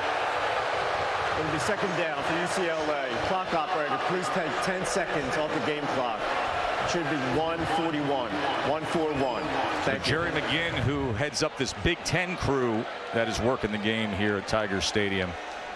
And the crew looks at it, and UCLA gets the ball as Keegan Jones' knee was ruled down before the turnover. So here's a situation that Eric Bieniemy is often talking to Ethan Garbers about. I need you to manage the specific situation here. 2-minute situation at the end of the half. He did a really good thing on that last play, checking it down when it wasn't there. You don't have to throw a touchdown pass on this next play. You got to just continue taking what LSU's defense gives you. And if that means it's checkdowns down the field to kick a field goal, then so be it. But the decision making here at this position has to be very good by Garbers. His 5th year of college football, his 4th with UCLA, but finally the man, his 1st year being the guy. Finished up last year as a starting quarterback, beat USC, won the bowl game, and then choppy waters with the performance with the new staff, the new play caller. As you talked about the vernacular of the play calling, choppy waters early on before coming here to LSU, to number 16 LSU in this environment, and putting together a very good-looking first half of football is Ethan Garbers.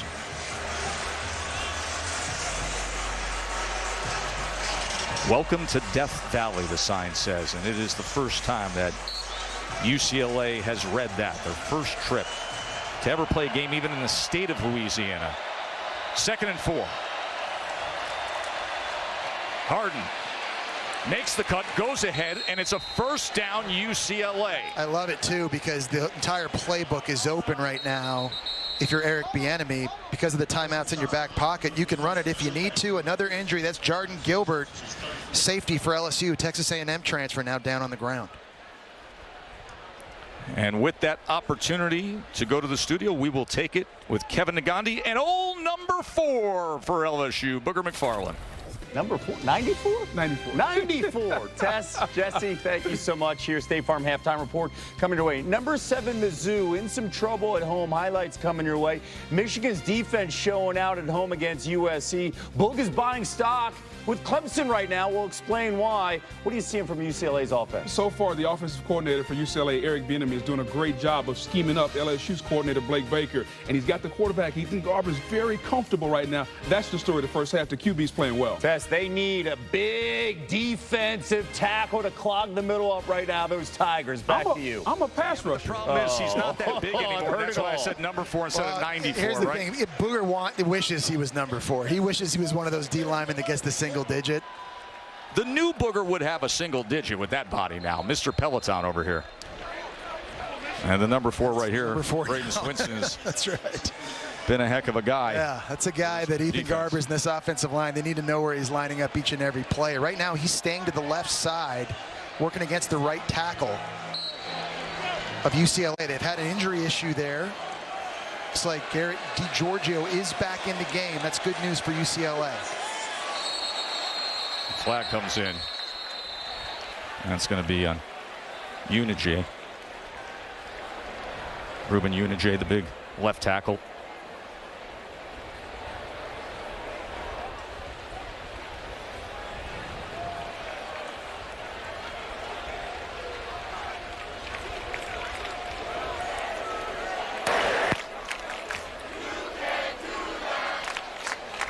False start. Offense, number 71, 5-yard penalty, remains first down. There is an option for a 10-second runoff, but LSU has declined it. Clock will start on the ready for play.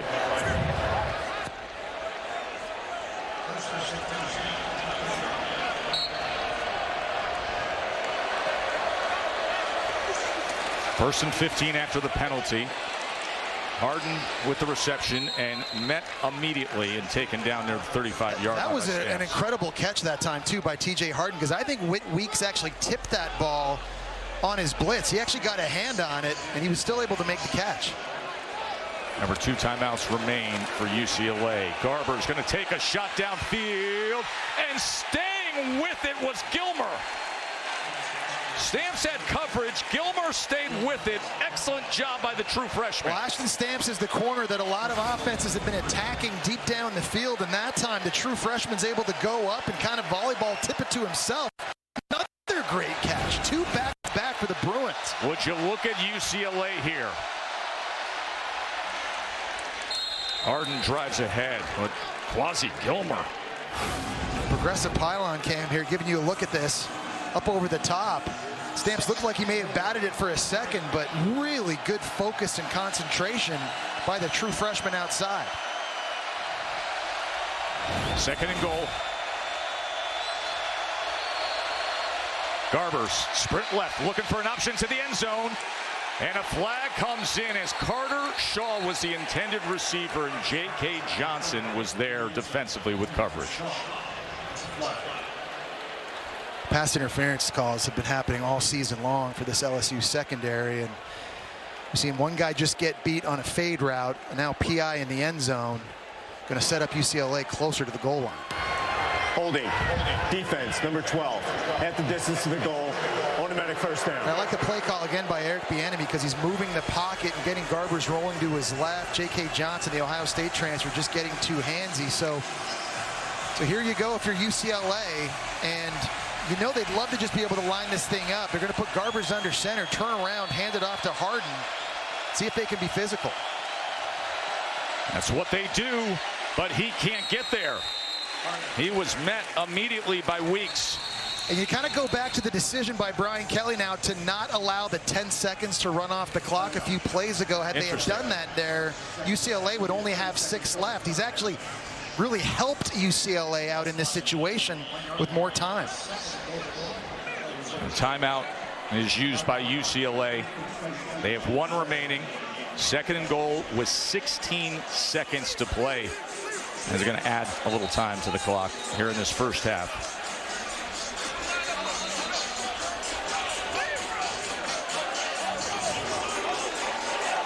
Got to give UCLA so much credit coming in here, getting off to the fast start, really in all three phases, Joe, offense, defense, and special teams, putting them in a really nice position here at the end of the first half.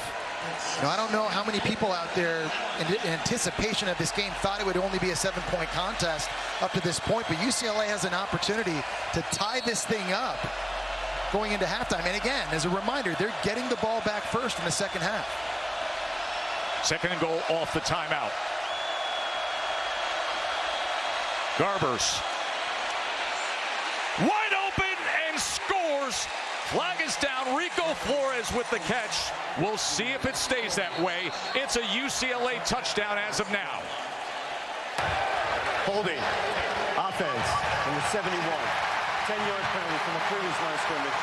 Unije, the left tackle, flagged again. Wow, and LSU lucky and fortunate on this. Unije's on this side. He's the one who's going to get flagged. There was a coverage bust on the back end.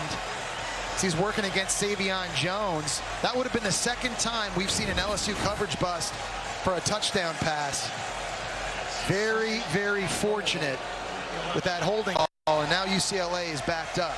Now here, if you're Ethan Garbers, you have to understand, you just threw a touchdown, it got called back. You don't have to get it back here on this next throw. He's thrown interceptions this season into the opponent's end zone. If it's not there, you got to throw this thing away. You can't take a sack. It's got to be a quick decision. Touchdowns, checkdowns, or throwaways. Second and goal. One timeout in the bag. Garbers to the end zone, and it's incomplete over Mataval. So now 8 seconds remain, a third and goal and one timeout. Yeah, and you've got time to run this play. That time just not on the same page with the tight end, just trying to throw back shoulder there at the end zone. But I like the idea. That was a bang-bang play. It was coming out of his hands quickly. Either his guy was getting it or nobody was. I think Eric Bieniemy's got to go back to something similar on this next one.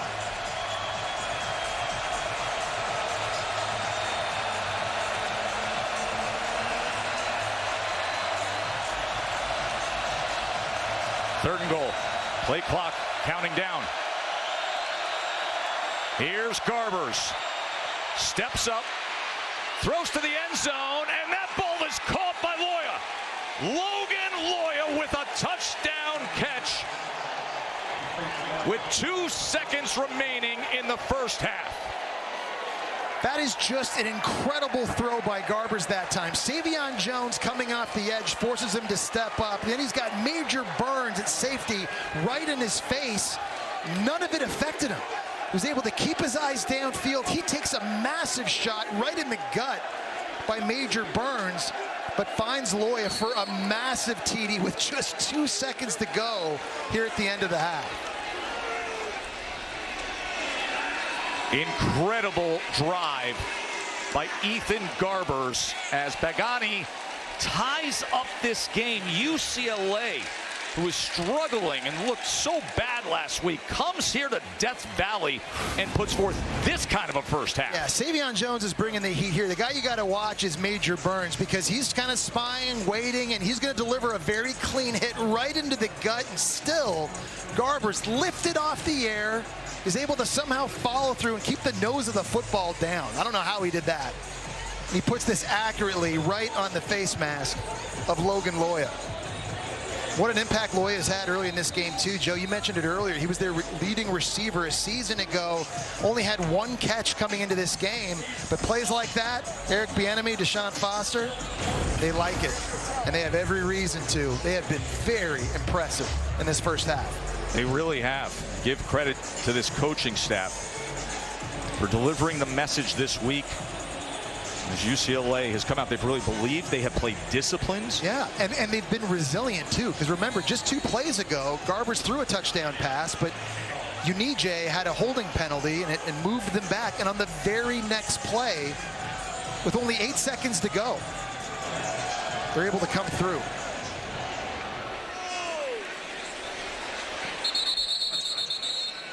Now you sit here, you talk about a UCLA team that's really embracing being the underdogs, but they have such belief with their new head coach. They believe in enthusiasm. They believe in discipline. Yeah. Those 2 things, and those are like core pillars that he says every day. those core pillars are showing up here. It's so true. They took the field with tremendous energy, and we've seen really good execution. Guys locked in.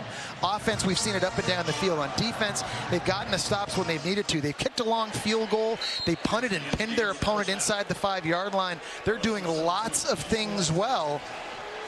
I mean, look at that. You got UCLA hyping up their fans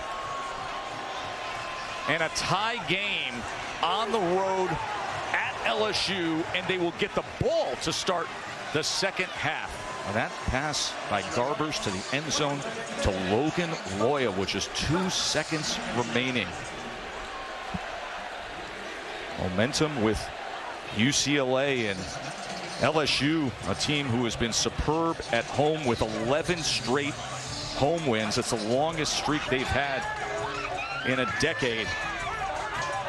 And yet this pesky underdog, the new to the Big Ten Bruins, coming to Louisiana for the first time in their grand history, and they're tied up with the Tigers. Katie. Thanks, Tess. Brian, why has UCLA's offense been able to find success so far? Because we don't do our job on defense consistently enough. And until our guys trust their technique and do the jobs they're supposed to do, we're going to be inconsistent. And that's the frustrating part about it. Our guys want to do it. They're just not consistent in doing their jobs. And so you're going to give up some points. And then offensively, we got to catch the football.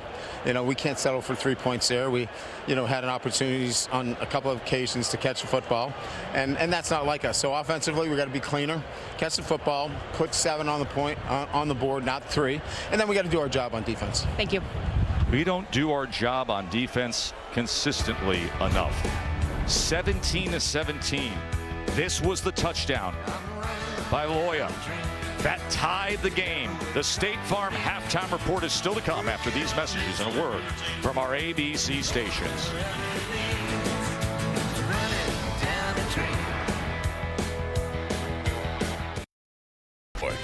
Absolute beautiful throw here. Garrett Nussmeier down the sidelines to Kyle Parker, the touchdown. But right now, a shocker in Baton Rouge, 17 all. As LSU and UCLA tied after 1 half of football. Meanwhile, let's stay in the SEC. Number 7, Mizzou hosting Vanderbilt. A Vandy team coming off a loss to Georgia State. And how about the Commodores? Diego Pavia to Joseph McVay, 65 yards. Really good job by the quarterback, stepping up in the pocket, allowing his receiver to uncover, and then delivering a strike. We've been waiting. When are we going to see Brady Cook and Luther Burden bust out in this offense? Here's a connection, 20 yards. Brady Cook, Luther Burden, touchdown. We figured we would say that a lot this season. Yeah, we haven't. And right now, look at that score, 10-7 in Como.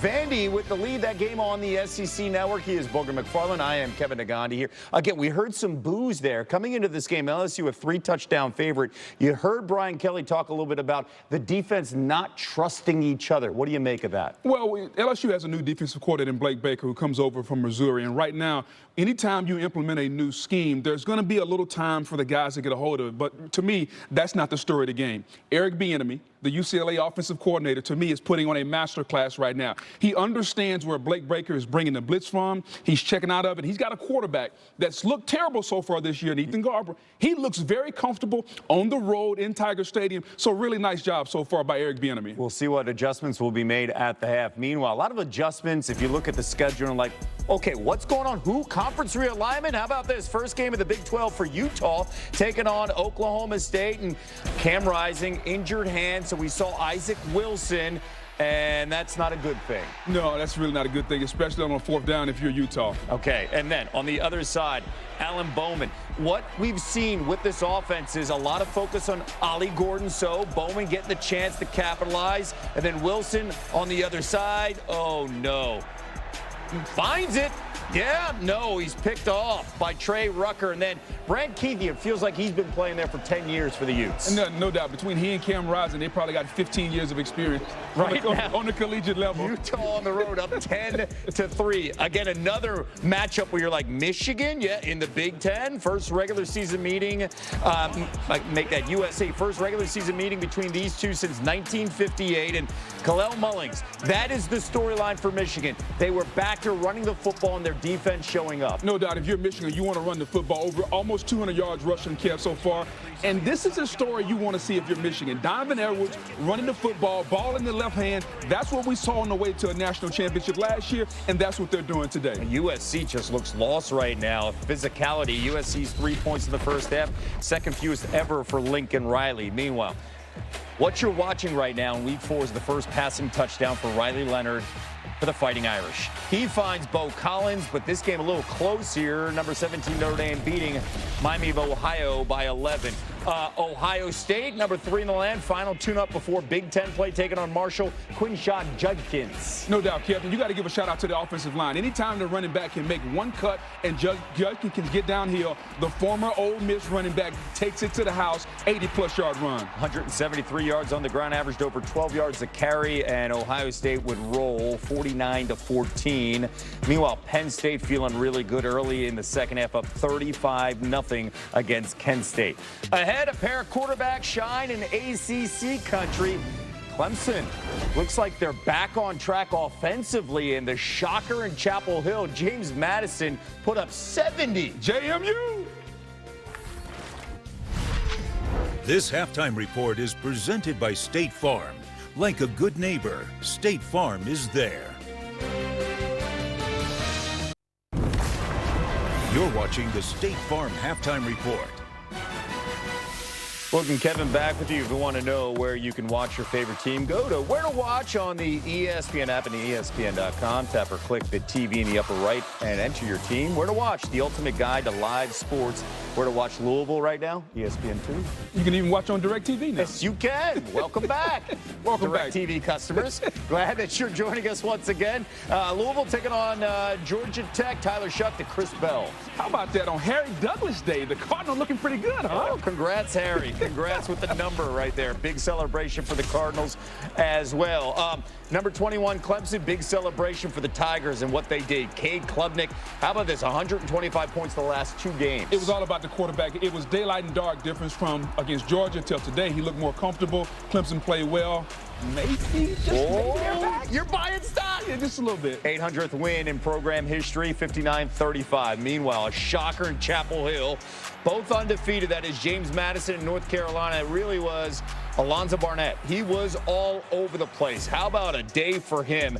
Everywhere you saw it, he was throwing or running and controlling the entire JMU offense. Kev, a shocker is if they would have won to Chapel Hill and won. They went into Chapel Hill and put up 70, Kev, and the quarterback was the difference with his arm, with his legs. 70, Kev. Highest Some scoring. NBA teams don't score 70, and they score 70 in a football game. You're talking about 1990s Knicks Heat basketball. Highest scoring game in the FBS this season. First ever win for JMU over North Carolina. Look at the day he had. Accounted for 7 touchdowns. That is Barnett.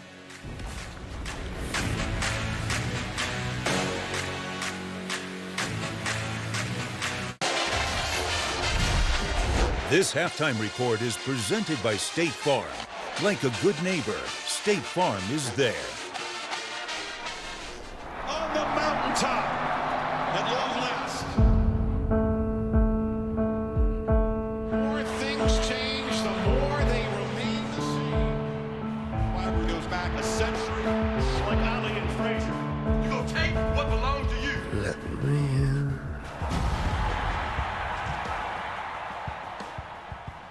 Can't wait for that game, prime time. That's in a week. Our prime time game tonight got Tennessee on the road, Oklahoma's first ever SEC game. I think his legs tonight will be the difference. We talked about this offense in the passing game, but watch him running the football tonight. That is Nico Iamaleava getting ready for his first true road game. Meanwhile, how about this? Florida needed this one. Graham Mertz, 201 yards, 2 incompletions, 3 touchdowns. Billy Napier needed this one as well before the bye as they get the win 45-28 against Mississippi State. Played both quarterbacks played well, but Mertz really stood out. Right now, standing out is Ethan Garbers and what he's done so far in Baton Rouge. Where's the UCLA defense? getting the ball. Somebody play after defense. This. We are tied at 17 apiece. Did you hear, Boog?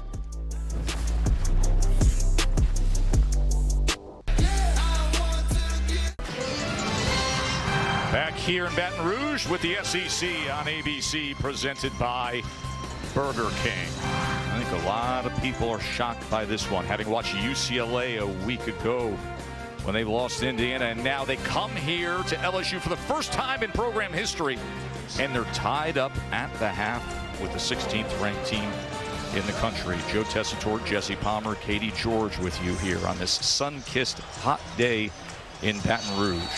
And Jess, UCLA is going to get the ball to start. They are, yeah. They're rolling with momentum, too. Scoring a touchdown with just 2 seconds left in the first half. They get the ball back first. It's important they're able to capitalize and keep that mojo going.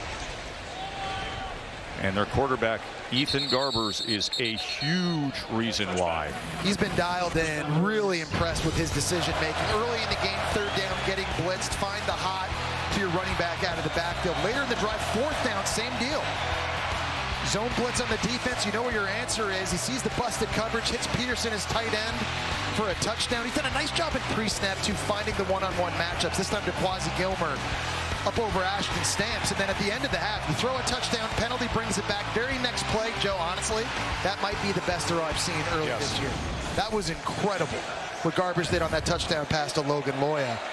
You see what he's done in the first half. His first 2 games versus the first half today, playing way better.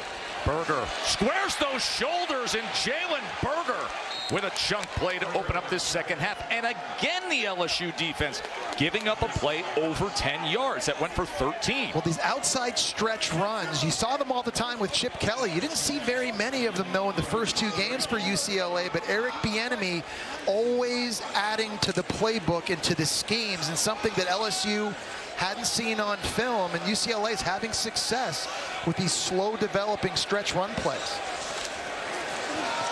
Keep it on the ground again, this time just a yard to Berger as Savion Jones makes the tackle. Well, it's important they get the run game going, too. We talked about how good Ethan Garbers has been, and he's been great, but they have not had a lot of balance. Only 8 rushing yards in that first half for the Bruins. They got to take a little bit of the heat off of number 4, slow down this LSU pass rush that already has 4 sacks. And the best way you do that, Joe, obviously, you run the ball, you keep 3rd downs manageable, you try to keep LSU on their heels. And obviously the sack number impacting that rush yards stat. 4 sacks for negative 34 yards. It's a 2nd down and 9.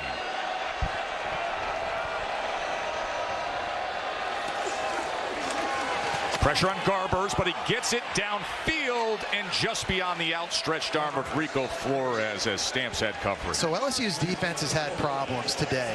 One player who we haven't talked enough about is Harold Perkins at LSU. He was one of our big impact players. He's a guy that's expected to get drafted very early in next year's NFL draft. Number 7 for LSU just has 1 tackle in this game, and normally it's 3rd downs, situations like this, but they're able to get him on the edge, use the speed, blitz him, spy him on the quarterback. It's really where I think he makes his biggest impact in games, but just have not said his name enough early in this one. You see him hovering over the middle of that defense now. Delayed rush. They set up the screen to Berger. Blockers in front as he's going to be a few yards shy of that line to gain, tackled by Jair Brown. It was a nice job by Bieniemy anticipating the blitz, so you set up the running back screen, but give LSU's defense a lot of credit. Rallying to the football, getting a stop. UCLA now brings on their punting unit. That's a stop I think LSU needed really badly, Joe, to try to get some confidence going here in the second half.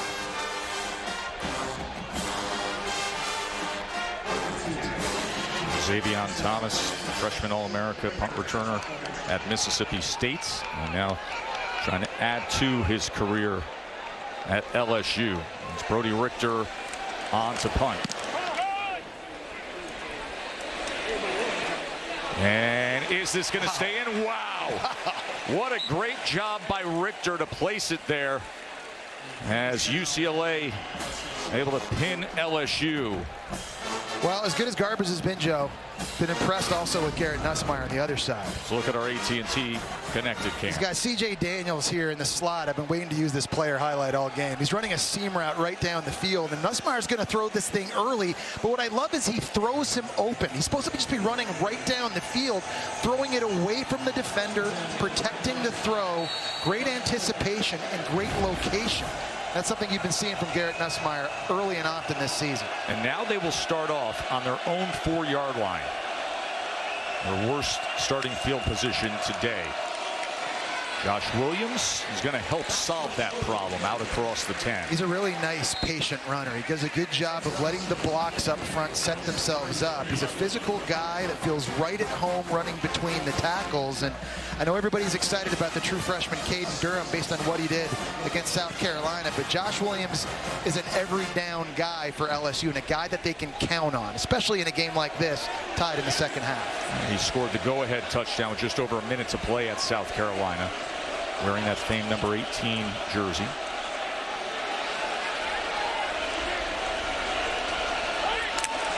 Second and 3. And Nussmeier gets it complete to Anderson for a first down. Katie.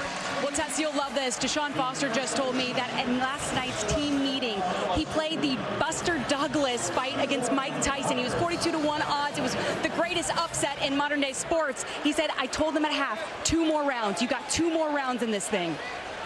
One of the great upsets of all time. It's funny, we were visiting with him yesterday. He said, yeah, I'm using the Hoosiers analogy. I don't know that a lot of the guys on the team have actually seen Hoosiers. So he goes with the Buster Douglas-Mike Tyson fight from February of 1990. Yeah, well, you're going to have to throw some haymakers and set them up, too, if you're going to be Buster Douglas in this one. A nice job there by UCLA and their defense getting into the backfield. Devin Apu, the Notre Dame transfer, registering a tackle for loss. Their first TFL of the day for his defense. And now it'll be his 2nd and 11.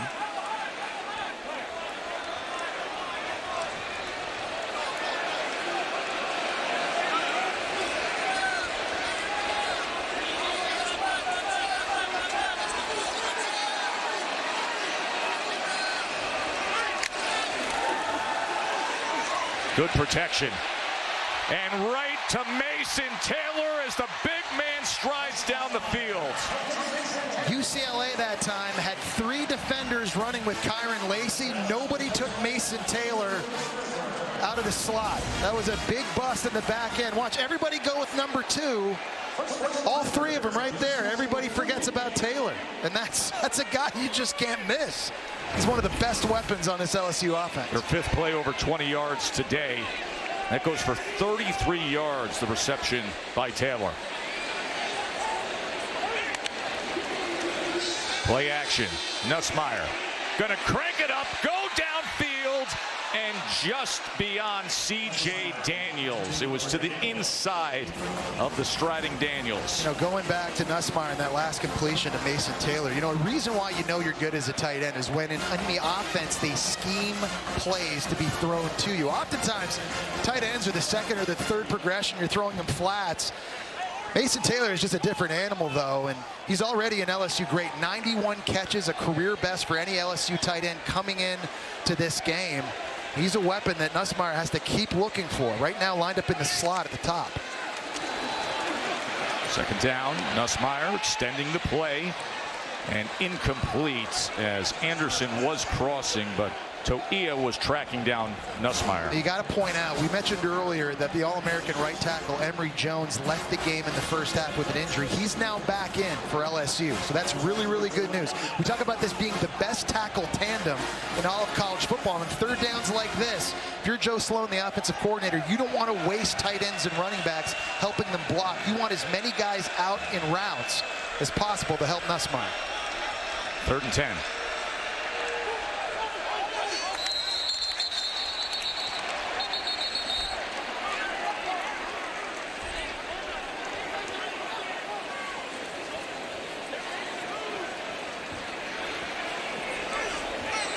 And I wonder if that was Femi Oladejo, if he was barking out signals, trying to simulate a snap count there. He got a bit of a flinch. Disconcerting signals on the defense. Number 2, by rule, it's a layup game, 5-yard penalty. You can see him at the line of scrimmage, and he was barking something. You can't do that. It's a new rule, and they're doing a good job enforcing that throughout the season. See number 2, he's up here, and he's just kind of barking right there. You see there's a little bit of a flinch from DJ Chester, but you can't simulate the snap if you're on D. I mean, he went so far to do like the hard count head nod. That was Brett Favre. So 3rd down and 5. Here's Williams, and it's a first down, LSU.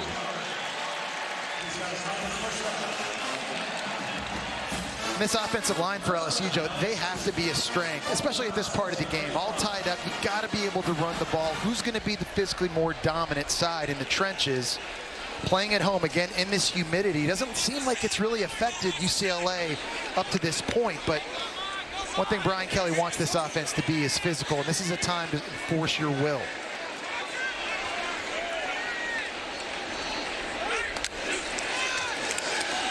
Nussmeier looking for an option on first down, checks down to Durham.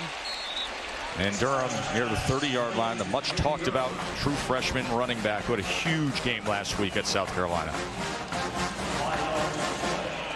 And I mean, they had all day to throw this football. Great job by LSU's offensive line that time, giving Nussmeier an opportunity to find the check down. Watch the right guard right here. Literally, this is like a misdemeanor. He slams the UCLA defender into the ground. 2nd and 5, quickly to the outside, but unable to turn the corner was C.J. Daniels, so it'll be 3rd and short. And he's impressive, Joe, watching C.J. Daniels. And I feel like every game this year he continues to get better and better. He's athletic and he's sudden. The liberty transfer, the sooner he emerges in this offense, the faster double coverage comes away from Kyron Lacey. So number 4 is really starting to assert himself. It's not just Mason Taylor, it's not just Kyron Lacey, Aaron Anderson. They've got a lot of options outside at receiver. Remember, this drive started at their own 4-yard line. This is going to be the 10th play of the drive, a 3rd and 1. And it's going to be a first down as Taylor goes up and over. And a well-designed play, Nussmeier to Taylor. First down, Tigers. And I thought this was LSU's best offensive play with Jaden Daniels, because you're faking this inside and you're just trying to freeze everybody on defense to sneak the tight end out underneath. Little play fake in the past. Jaden Daniels might actually run that himself. That's not going to be an option for Garrett Nussmeier, obviously, but good quick decision. Williams catches a seam and bursts straight ahead. Well, it looks a little different now with Emory Jones back in the game, doesn't it? It does. Running to the left side, running to the right side, pulling guys, and it just makes all the difference in the world. When you've got guys that are going to play on Sunday and are going to start on Sunday up front, you need those guys in the game. That's showing up for the Tigers right now.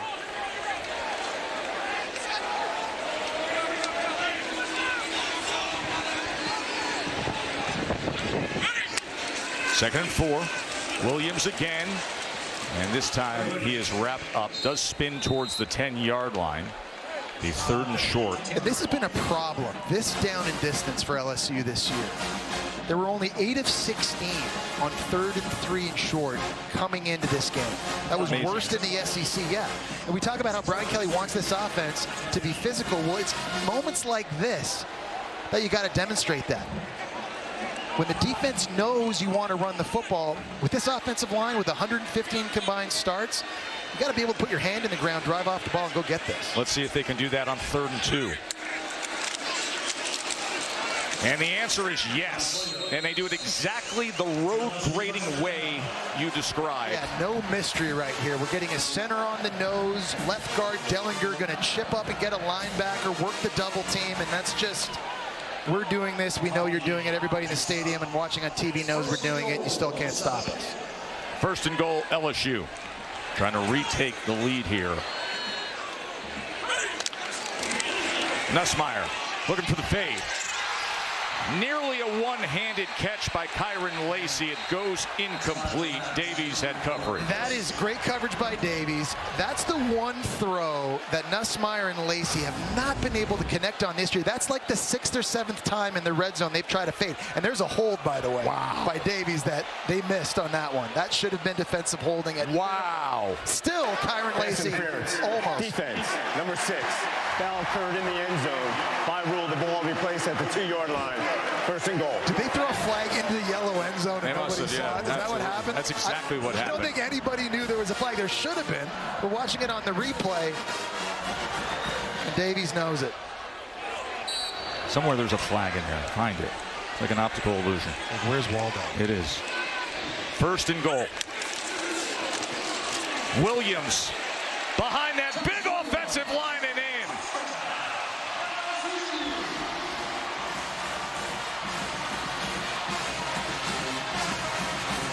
Man. such a great start by LSU in the second half. Your defense takes the field first. You get the ball right back, starting in your own end. Did Garrett Nussmeier and this offense go 14 plays, 96 yards, and a lot of it, Joe, was just old school. Smash mouth, run the football, winning the line of scrimmage in the trenches. This is a really good-looking start for the LSU Tigers here. And LSU retakes the lead. Ramos with the extra point. Remember, they started at their own 4-yard line, but they kept it simple. And a snowplow into the end zone with Williams. 96-yard touchdown drive. Of course, the busy day of ball continues on ESPN Plus tonight. A&M top 25 now hosting Bowling Green. And at 8 o'clock, #1 team in the country, Texas, with Arch Manning at quarterback now this week. How good did Arch look last week? Came into game, man, throwing and running the football. And then LSU South Alabama next week. South Alabama, by the way, hanging 87 on people and inciting the mercy rule. A lot of good action in the SEC tonight, including the big one that's going to be taking place with Oklahoma and Tennessee. And speaking of Oklahoma, well, that's a look out of Jackson Arnold now, isn't it, for your SEC debut? That's coming up tonight. There's a little bit of Brian Bosworth swag there. I like it. Yeah. I'm not complaining. I'm not a fan. I am a fan. I take that back. Now, if he had the flat top underneath, that would be aggressive.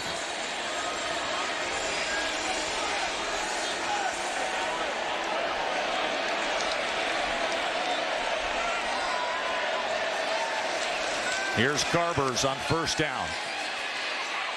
And Garbers nearly was able to get it to Bryce Pierre, but threw it to the outside. Garbers and Nussmeier. They've been making this an entertaining one. And this will be the quarterback matchup that we will see in that primetime game. Well, Nico Iamaleava has been awesome this year, throwing it and running it. Jackson Arnold's looked good at times, too. Just too many turnovers. The problem is that Tennessee's not just about offense this season.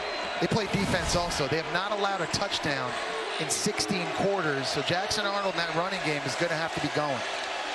Garbers has the quick out to Rico Flores Jr. I mean, Garbers right now is playing at a high level. And remember, Joe, he's been sacked 4 times. And there's a lot of quarterbacks out there that when you get hit that often, your eyes start to come down. You start worrying about everything else. And Eric Bieniemy's helping him out by continuing to move the pocket and give him access. Here's a critical 3rd down coming up. They have not been able to block Braden Swinson in this game. And what does Eric Bieniemy do from a protection standpoint to try and give Ethan Garbers an opportunity?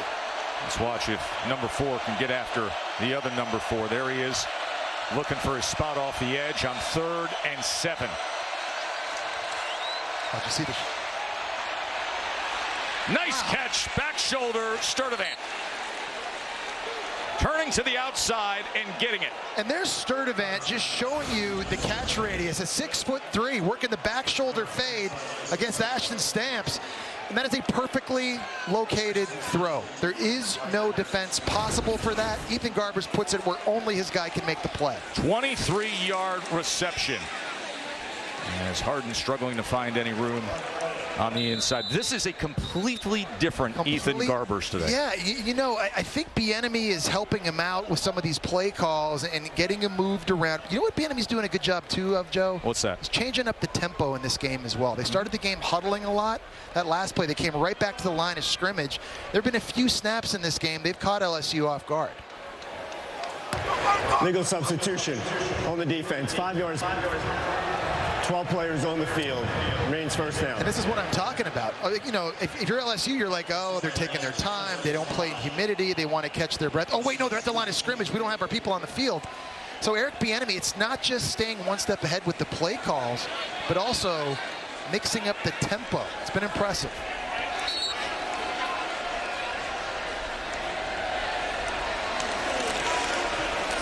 Jones off left tackle. Keegan Jones, another first down for UCLA. Hard running by Keegan Jones, the veteran. He's been on this roster since 2019. Really nice job. Pair of shins gets blocked on the outside, sealed by the tight end right here. And that allows the change of pace back, Keaton Jones, to get to the outside and use that speed.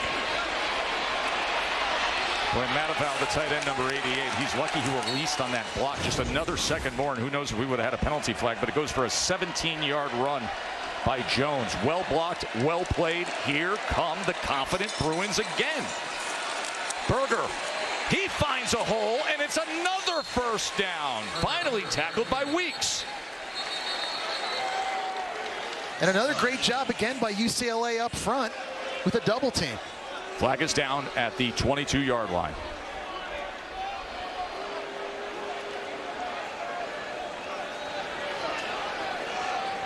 Sean Foster. He's got his team in the right mindset. Personal foul. Illegal low block. Offense, number 72. 15-yard penalty from the spot of the foul. Remains first down. They'll walk it back, but this team is out there fighting and using power and moving the ball. Yeah, this is DiGiorgio right here, and he's going to be coming down and getting a block on Penn, and he's in the blocking area at the snap, so he's allowed to cut, but he's got to do it from 10 to 2 in front of the defender, and that time kind of coming in from the side. That's why he's called for that illegal block.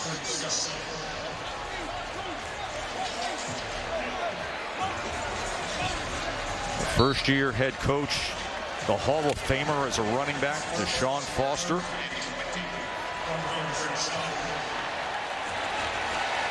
Penalty will make for a first down and 20. Garbers gets it complete underneath Logan Loya, who had the spectacular touchdown just before halftime. And that's his best route, Joe. I went back and watched film last year, and Logan Loya working the middle of the field on option routes and kind of working against the leverage of the defender, finding soft spots and zones. Really has a nice feel for that. So a good idea by Eric Bieniemy here. Stack releasing him, giving him access off the ball, and just letting him get open. If he's going to get more snaps now because of the injury to Mukiao Atimalala, then those are good routes for him to run. Second and 12.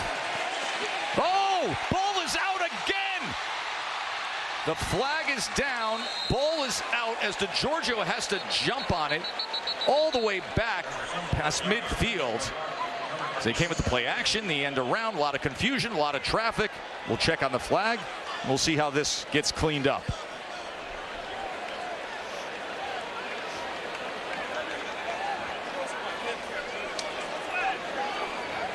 That thing was messy every which way. Legal formation on the offense. More than 4 players in the backfield. Penalties decline. Third down. I think they also missed a holding penalty that time on DiGiorgio against Savion Jones coming off the edge. Lucky that wasn't called. But 2 plays in a row now, they're going backwards. Here's Jones coming off the edge. I thought this was a hold. He kind of hooked him right there. That ball kind of looked like, I don't know if it slipped out of his hands or if it got knocked out, but what was a promising looking drive, all of a sudden now UCLA going all the way backwards. So if you're LSU here, you're expecting draw, you're expecting screen. They were at the 27-yard line at one point. You see how upset Eric Bieniemy is, as now it's 3rd and 35. They were in position to try to tie this game, and now 3rd and 35, and they just settle for the screen with Berger. As Berger is taken down by Swinson, who's been everywhere today.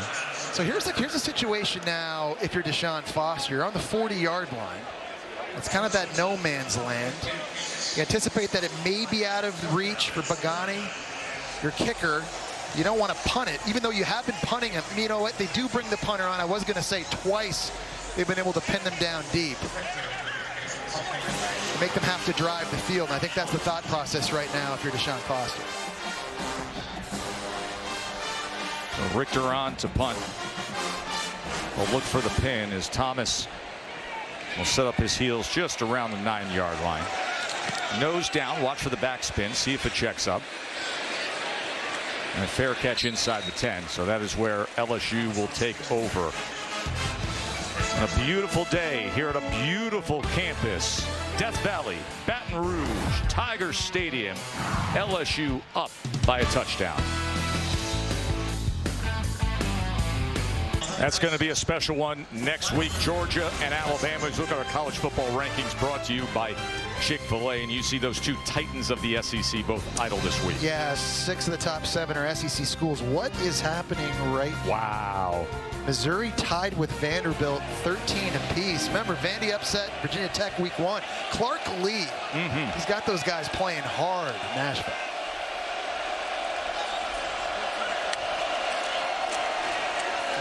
Nussmeier throws it just to the outside to Anderson, who quickly turns the corner. You see that burst of speed he has. Well, it's an RPO. It's like a shortstop. That thing came flying out of Garrett Nussmeier's hands quickly, kind of sidearmed it, had to negotiate around Kane Madrano on the edge to get it to Anderson quickly. Good job with the ball handling that time at the quarterback position. 13-yard reception by Anderson. Nussmeier going to sidearm it again. This time Jackson. And what a great run after the catch by Caleb Jackson for a Tigers first down. I just like how quickly the quarterback got him the ball that time on the check down to allow Jackson to go make something happen. A lot of running backs, when they're true sophomores, they do not look like him. He is 235 pounds. He has massive legs, spends a lot of time in the squat rack. If you're going to tackle him, you definitely want to bring some friends. 11 yards after the catch on that play. Final half minute of the third quarter. First down, LSU again. Nussmeier looking like he's finding his rhythm. He checks down. It's Jackson again.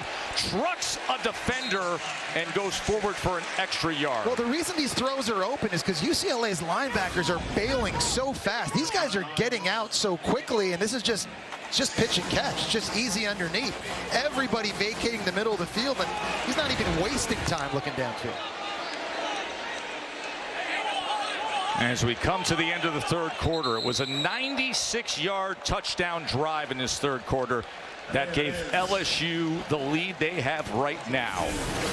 24-17 against a pesky Bruins team. The SEC on ABC, presented by Burger King, returns after this message and a word from our ABC stations.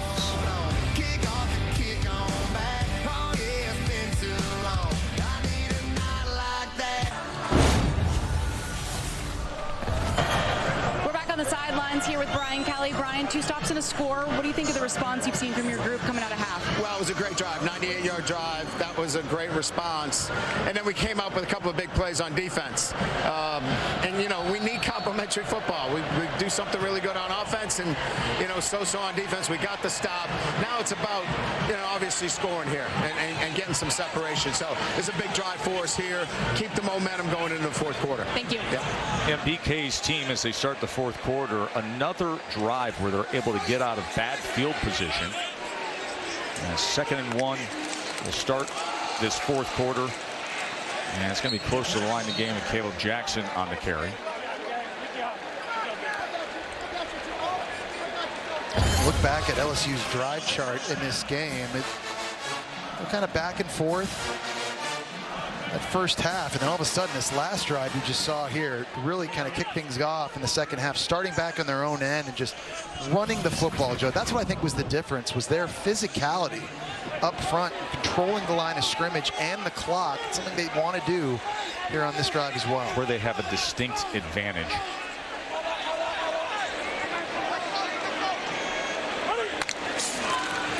First down. They'll keep it on the ground again with Jackson. There's a good example as he brings it out to midfield. Yeah, and KJ Wallace is trying to tackle Jackson, and he's literally going for a 4-yard ride on that play. And remember, we told you earlier, UCLA has injuries at the defensive tackle position. Keanu Williams, a starter, transfer from Oregon, out with an Achilles, and Toia, the other D tackle, is playing, but he's hurt with a hip.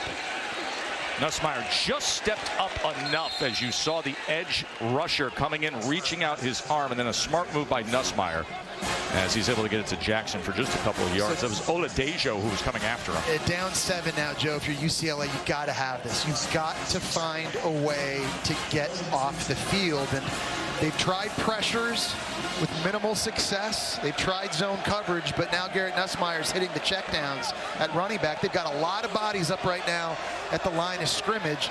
Who's dropping and who's coming? 3rd down and 2.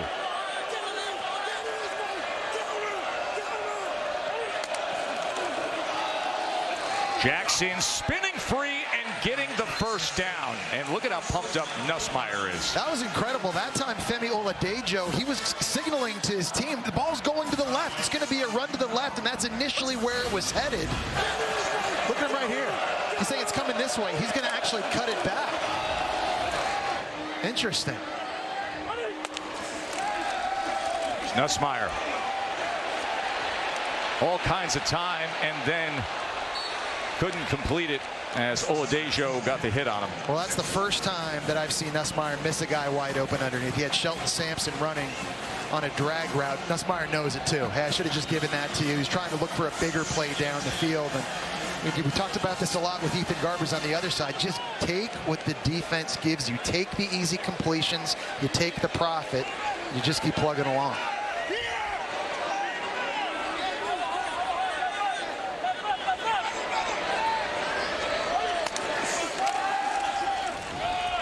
Quickly gets it out of his hand, and just tripped up was Daniels. I got to say, Kalen Moore has had an outstanding game. He has. He has been so good outside, breaking passes up, and like that, tackling the catch, limiting the yak. These receivers, like C.J. Daniels, man, they are so athletic and good once they have it in their hands. But Kalen Moore, the Cal transfer on an island all game long, has been showing up for UCLA. Yeah, UCLA, actually, his third school in 4 years. He was at Colorado, then Cal, and now UCLA. It's a 3rd down and 8. They're 3 for 3 on 3rd down in this half. Let's see if they can get this on 3rd and 8. And tiptoeing there was Mason Taylor as he reaches out for that line to gain, and it is a 1st down for LSU. Well, this is an all-out blitz this time by UCLA, and they're able to just escape Mason Taylor. Everybody's coming here, and he's able to just kind of escape out and leak and get underneath it. He gives a little bit of a chip to soften that edge, and a good decision by Nussmeier.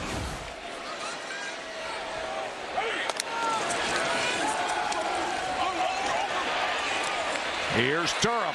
Here goes the freshman sensation, Caden Durham. And the Golden Band from Tigerland is going to play into the night.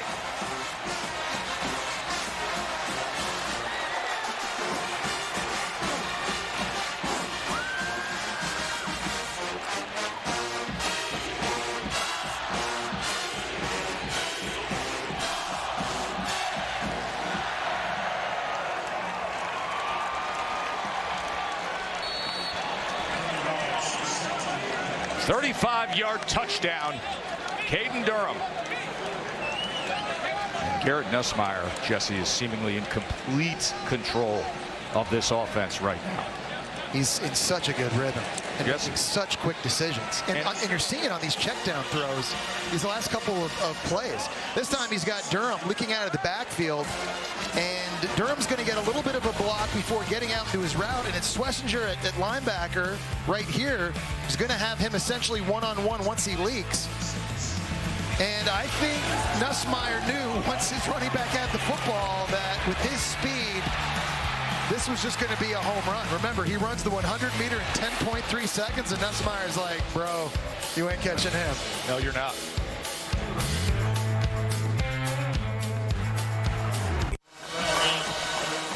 Glad you're with us watching the SEC on ABC. Joe, Jesse, and Katie with you. These long drives by LSU in this second half. A 96-yarder, now the 92-yarder that Durham had the 35-yard touchdown on. Let's check in with Kevin in the studio. Tess, number 7 Mizzou, trailing most of the day. They take their first lead of the game against Vandy. It's Marcus Carroll, 3-yard touchdown. So right now it's 20-13, that game over in the SEC network. Back to you, Jesse and Katie.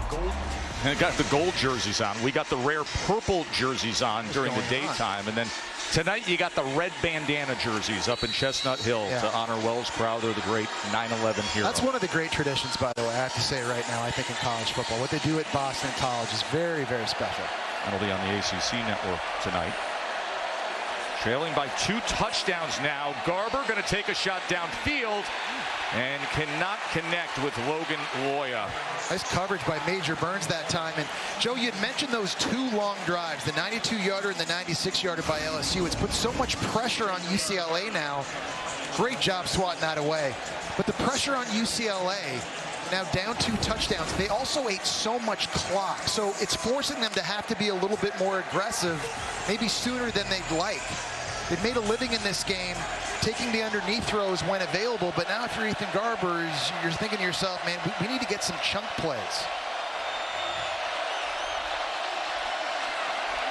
Goes on the slant of Loya, and it works out well. And that's a first down for the Bruins. And this is what makes Loya special, too. We talked about him in the option routes, but the quickness off the line of scrimmage. Watch him here in the slot. That's an incredible job against Burns, winning on the inside slant, creating separation and giving Ethan Garbers an easy place, an easy target to throw that. He's had a nice impact being back in the lineup. See, Eric Bieniemy wants a little urgency to the line. Clock counting down 10.5 minutes, trailing now by 2 touchdowns.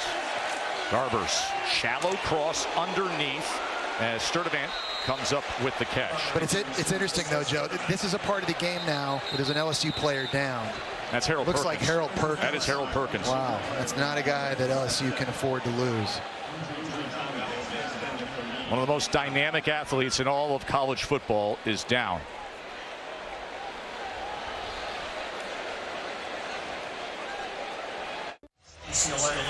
This is Harold Perkins being helped off the field moments ago. Yeah, and this is the play. Sturdivant's a big receiver at 6'3", running a drag route. Perkins hits him. It's a clean hit. Joe, when you and I watched it live, we thought it was his shoulder, but then watching him off the field, he was limping a little bit.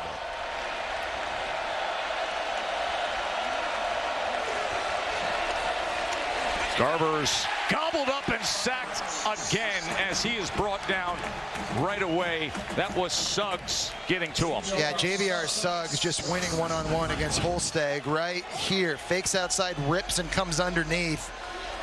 A lot of the pressure on Garbers tonight has been coming from the edge, that time right up in his lap. Now sets up 3rd and long with Braden Swinson out there getting set to pin his ears back.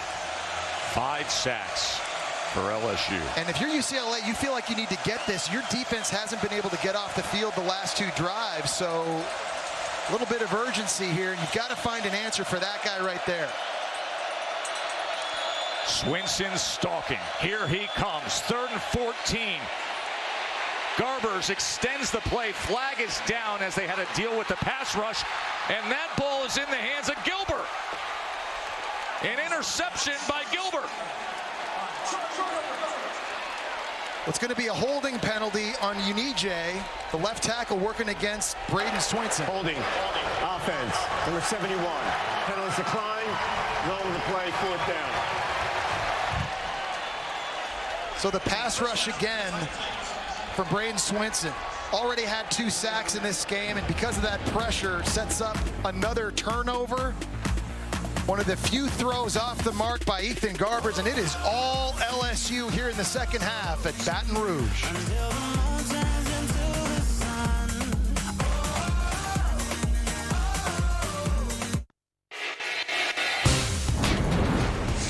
SEC on ABC is presented by Burger King. You rule. And those highlights make for a very happy Taco Bell Live Más student section. All season long, student sections across the country competing to be the Taco Bell Live Más student section of the year. You can download the app to learn more. 3 touchdowns for Garrett Nussmeier and a 2-touchdown lead for LSU, coming off the 2nd UCLA turnover today, the interception moments ago.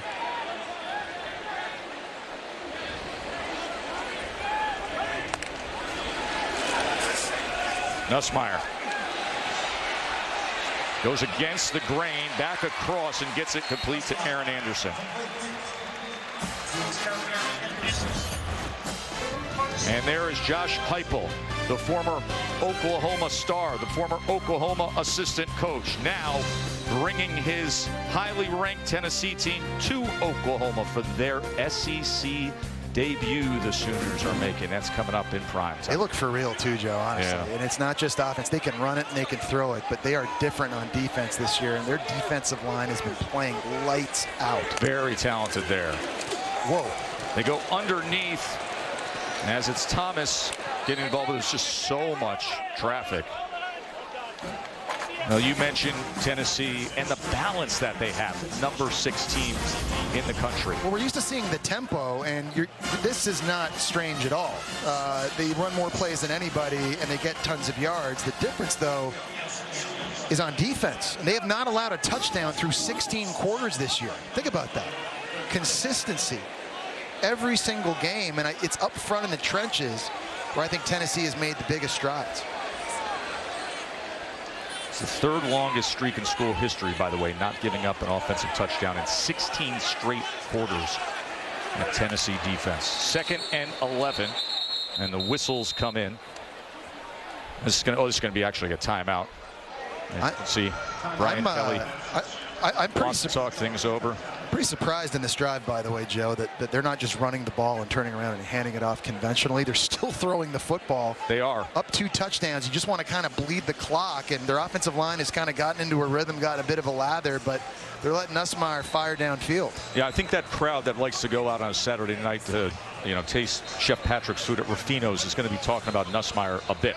You replace a Heisman-winning quarterback, and you come out and you have this guy with this arm talent, you're in good shape. Yeah, it's a good point. And, Joe, it got me thinking to last year when you and I were calling LSU games, and we were asking Brian Kelly, you got Jaden Daniels, right? You got this Heisman guy. Why do you let him run so much? He's taking all these massive hits. Don't you want to protect him? He told us, well, because we got that guy right there. That's right. And if Jaden Daniels gets hurt, our offense is going to be fine with Garrett Nussmeier. He has always been confident in his signal caller. With his performance early this season, you can see why. You see Harold Perkins walking off, left the game injured earlier in this 4th quarter. Jackson, well blocked, and a good spin for extra yardage. A 2nd down run by Caleb Jackson. Well, going back, we just saw Harold Perkins. You see him there. It looks like he's exiting the stadium, and that is bad news. And Joe, you've said this multiple times. One of the most unique talents in the country on defense, Katie, and that's a big loss for LSU. Yeah, it is, Jesse. He's been ruled out with a knee injury, and obviously where we are in this game, it's not necessarily the biggest deal. But when you look to their schedule, they've got South Alabama next week, and then they've got an off week. So you hope that if this is a serious knee injury, he's able to rest before they've got Ole Miss coming to town. That'll be a big one, Katie. 3rd down and 3. Nussmeier gets it complete to Lacey, and it's another 1st down, and they just keep using clock and extending drives. Remember, they had the 2 drives that combined for nearly 12 minutes, those long. Yeah, it just sucked up the clock. Their defense has also played a lot better here in the 2nd half after some busts and penalties and allowing big shots down the field in the 1st half. But after Katie's report, I do wonder, can the LSU defense keep that up down the stretch with the schedule they have without Harold Perkins on the field? Just gave you that all-access shot of him heading into the locker room there. 1st down run, Jackson again, as he's inside the 15-yard line. This is what LSU would love to be able to do week in, week out. They've got 3 pretty big running backs and a big-time offensive line. I think to navigate the schedule in the SEC, they got some big games coming up. Their schedule sets up pretty nice in conference compared to some other schools, but they've got to be able to rely on Williams and Jackson and Durham, who had a big touchdown catch in the 2nd half. He's really coming on for this offense as well. Xavier Thomas comes in the game. They line him up sometimes in the backfield, give him the ball as well. Running the ball is going to be very important for LSU. Nussmeier nearly spun right into the pass rush as it was Medrano coming in. I was mentioning the schedule, pretty good, especially when you consider who you don't play if you're LSU. And it's Georgia, and it's Texas, and it's Missouri, and it's Tennessee, and then some big-time home games too. Alabama coming to town, Ole Miss, as Katie just told you, Oklahoma coming in as well. This is one they can navigate, even with the loss early on to USC. They can get back in this thing and put themselves in contention to reach the college football playoff. But, Joe, they've got to get more consistent on defense. That was exactly what BK told Katie earlier. They have to trust in their defense. 3rd and 5 to the end zone. Incomplete. He was looking for Lacey. Lacey was covered by Henderson. Yeah, Henderson's had a nice game on the back end. Had a big pass breakup earlier on 3rd down. This time working in the slot. The Notre Dame transfer doing a nice job against LSU's best wide receiver. Lacey trying to work the fade. I said this earlier. They just have not been able to hit the fade route in the red zone. They've tried at least 8 times this year with him lined up outside, inside against USC, against South Carolina, Nickel State, or here today. That's the only route that him and Nussmeier have just not been able to connect on. That was a look on the progressive pylon cam. Ramos in for the field goal attempt from 32. And he puts it through, and LSU has been in complete control in this second half. 34-17. A score Mike looks at and says, I can rest at ease now.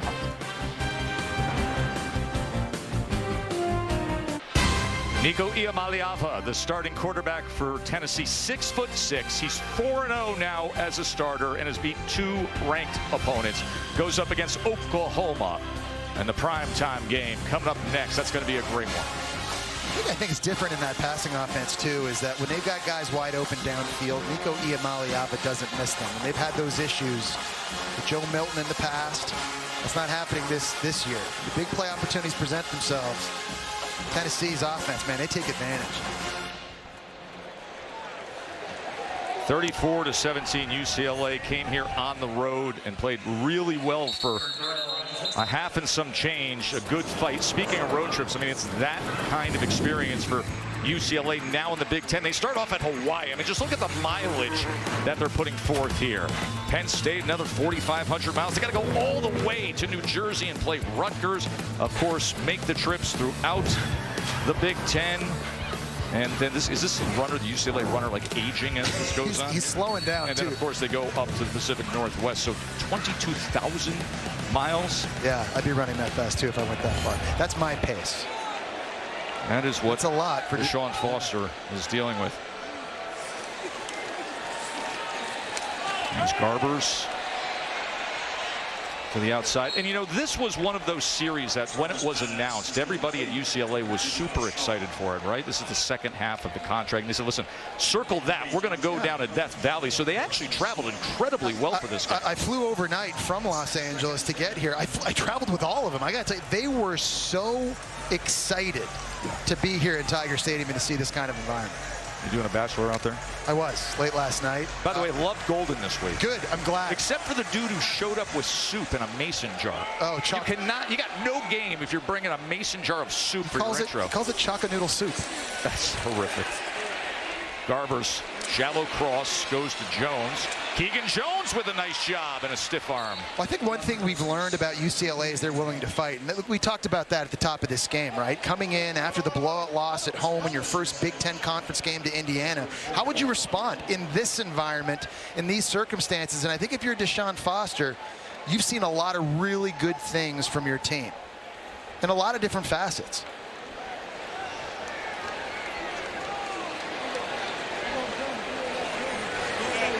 Really impressive the way that they came out offensively. I mean, very first drive, Garbers brings them right down the field with 75 yards and a touchdown. A very nice bounce back after what we saw against Indiana a week ago. And that ball was thrown behind the intended target. Gilmer's had a nice game, actually. Yeah, he sure has. And I think he's the guy that's starting to establish himself. Joe, I mean, this offense took a big step today. It did. There's no really question. did. I think from the performance of Ethan Garbers, you've seen Quasi Gilmer, Logan Loya. These guys have stepped up and made plays on the outside. Eric Bieniemy also has shown a few different wrinkles, a little bit more misdirection, changing up the tempo as well. As the season goes on, this is only their third game. He's going to continue to discover who's good at what schemes to add, what things to take away. This is going to be a constant tweaking process for Eric Bieniemy, but you got to like what you see, particularly in the first half. Real growth. Incomplete as they tried to go on the slant, but defensively it was Ashton Stamps. Well, Brian Kelly told Katie heading into halftime that they had to eliminate the mistakes on defense, and it was important they come out in the second half and establish some momentum, and that is exactly what they were able to do. Possessing the ball offensively, long drives, marching the field, throwing and running in defense. They've been able to get off the field, create turnovers, and get pressure on the quarterback. Shutting UCLA out in the second half is this LSU defense. 5 sacks, 2 turnovers. Now looking to bring this thing in for a nice landing. 3rd down and 10.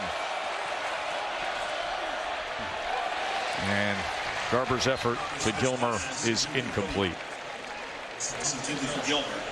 I think Ethan Garbers is going to take a lot of positives away from this game, and I think it's a lesson for them as a team. You got to keep things close. It seems like all of a sudden when you get behind a little bit, you got to start being a little bit more aggressive in the passing attack. You may not have the dudes yet to be able to do that play in and play out, but if they're moving ahead in their schedule, and it is brutal, by the way, it might be the toughest schedule in the Big Ten. They can keep games tight and close and manage it, and they have an opportunity. Richter on to punt again, his 4th punt of the afternoon. Wow. And it's a beauty. Man. I mean, an absolute beauty inside the 5-yard line. Flag is down near the 35-yard line. Beautiful day here in Death Valley. The purple jerseys we mentioned, just the 3rd time since 1993 that they've worn those purple jerseys for a day game at Tiger Stadium. By the way, you see those stripes they have there? Foul, face mask on the kicking team. Number 3, the 15-yard penalty will be added on to the end of the kick. 1st down. The stripes they have are called UCLA 1950s stripes. Really? That's where they come from, all the way back in the UCLA in the 50s. Fan homage and respect. There you go. That's a great look at it. So, and there's no connection between the two schools, but that's why LSU has those stripes, because they copied them off UCLA. I do have to say, from the 50s. Seeing the UCLA fans walking around Baton Rouge this morning, their gear is sweet. Like the Jumpman stuff, basketball stuff. I mean, it might be some of the best in the country. Sort of like Jay Palmer. That's right. We got to get UCLA on board. You're still throwing, Joe. As Nussmeier gets it to Green, and Green gets extra yardage. Hey, tomorrow on Sunday NFL Countdown, Alex Smith sits down with Kirk Cousins. That's before the Chiefs-Falcons game. And we're going to go inside the yard of the big man touchdown. It's 10 a.m. Eastern on ESPN. And then 2 Monday Night Football games this week. You got Jags-Bills at 7:15. And then for LSU fans, you got Jaden and Joe. Commanders and Bengals, Jaden Daniels and Joe Burrow meeting up. And you think about the quarterback tradition here in the Heisman Trophy winners, 2 guys in 5 years, setting a standard. Both just unbelievable players. That'll be so much fun to watch them go head to head. Here's Durham again. You think about, listen, Joe Burrow and the stats that he had in his record-breaking year with the 60 touchdowns and 5,600 yards. But Jaden last year with the balance of passing and rushing, a guy who goes for 3,800 passing yards and 1,100 rushing. And it was crazy how he was on no one's radar at the start of the year. You and I were calling games mid-season, and people weren't talking about him for the Heisman. They weren't willing to say, oh, he's a first-round pick. Just watch the film. It was unbelievable how late everybody was. It was like, dude, this guy is wrecking college football every single week. Oh, and now here's Nussmeier, who's putting together a great day as well. And Mason Taylor, who is now a 1,000-yard tight end, the first career 1,000-yard tight end in LSU history. You know, it's important that you think about continuity in a college football program. A big key to that is having continuity at the quarterback position. Look at Alabama, for instance, right? You go Jalen Hurts, Tua, Mac Jones, Bryce Young, now Jalen Milroe. There's never really been a big drop. I think LSU might be entering the beginning of that kind of run. With Jaden Daniels, now with Garrett Nussmeier, who they could have for another year. The #1 recruit in high school football coming into the 2025 class is Bryce Underwood, an amazing quarterback that's committed to LSU. They could have a good little run of QBs, which I think really helps out the continuity year in, year out. Doesn't matter how you get them. If you get him from the portal like Daniels, or you recruit them and develop them like Nussmeier, or you get the blue chip guy like Underwood, Brian Kelly's finding a way to get him in here, in the building, and it's going to help this continuity. As we come to the 2-minute timeout on a day when Nussmeier has 332 yards passing and 3 touchdown passes. Yeah, big thumbs up, says BK. LSU in control here on the SEC on ABC.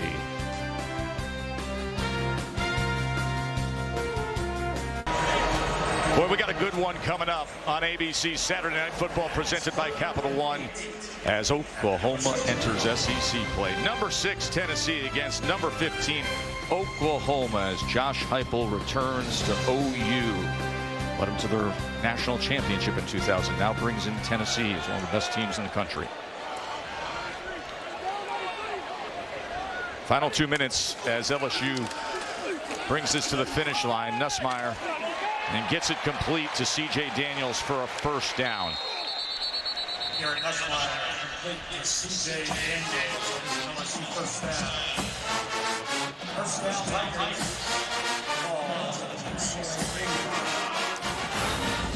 And that kind of day for Garrett Nussmeier. It's just, whether it's been deep down the field, quick decisions, finding running backs, beating the blitz, he continues to get better week in and week out. Jamon Johnson on the carry.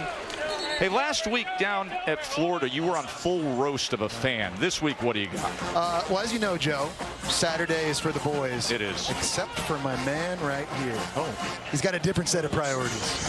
Hand in the pocket, cool, calm, and collected. A man's playing the long game. Oh, and I like it. That's beyond the first impression rose, isn't it, Jess? No, he's not. That's not just first impression. That's like when the final is. You get the last bid for the quote "get to know." That might be final, Rose.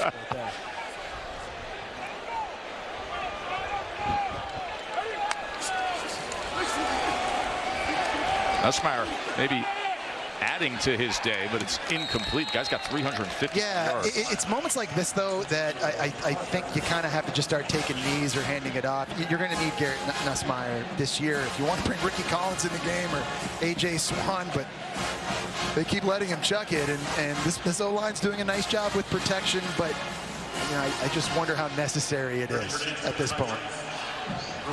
Just an excellent second half overall. Complimentary football for Brian Kelly's team. Defense did their job. Offense was superb with the 2 very long drives. They had a 92-yard drive.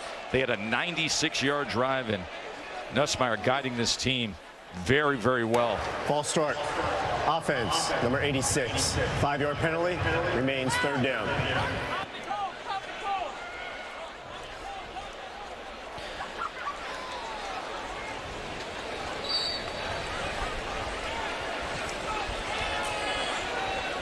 Tennessee, Oklahoma set to come your way as we're going to have more flags here. False start. 86. Offense. 5-yard penalty, remains third down.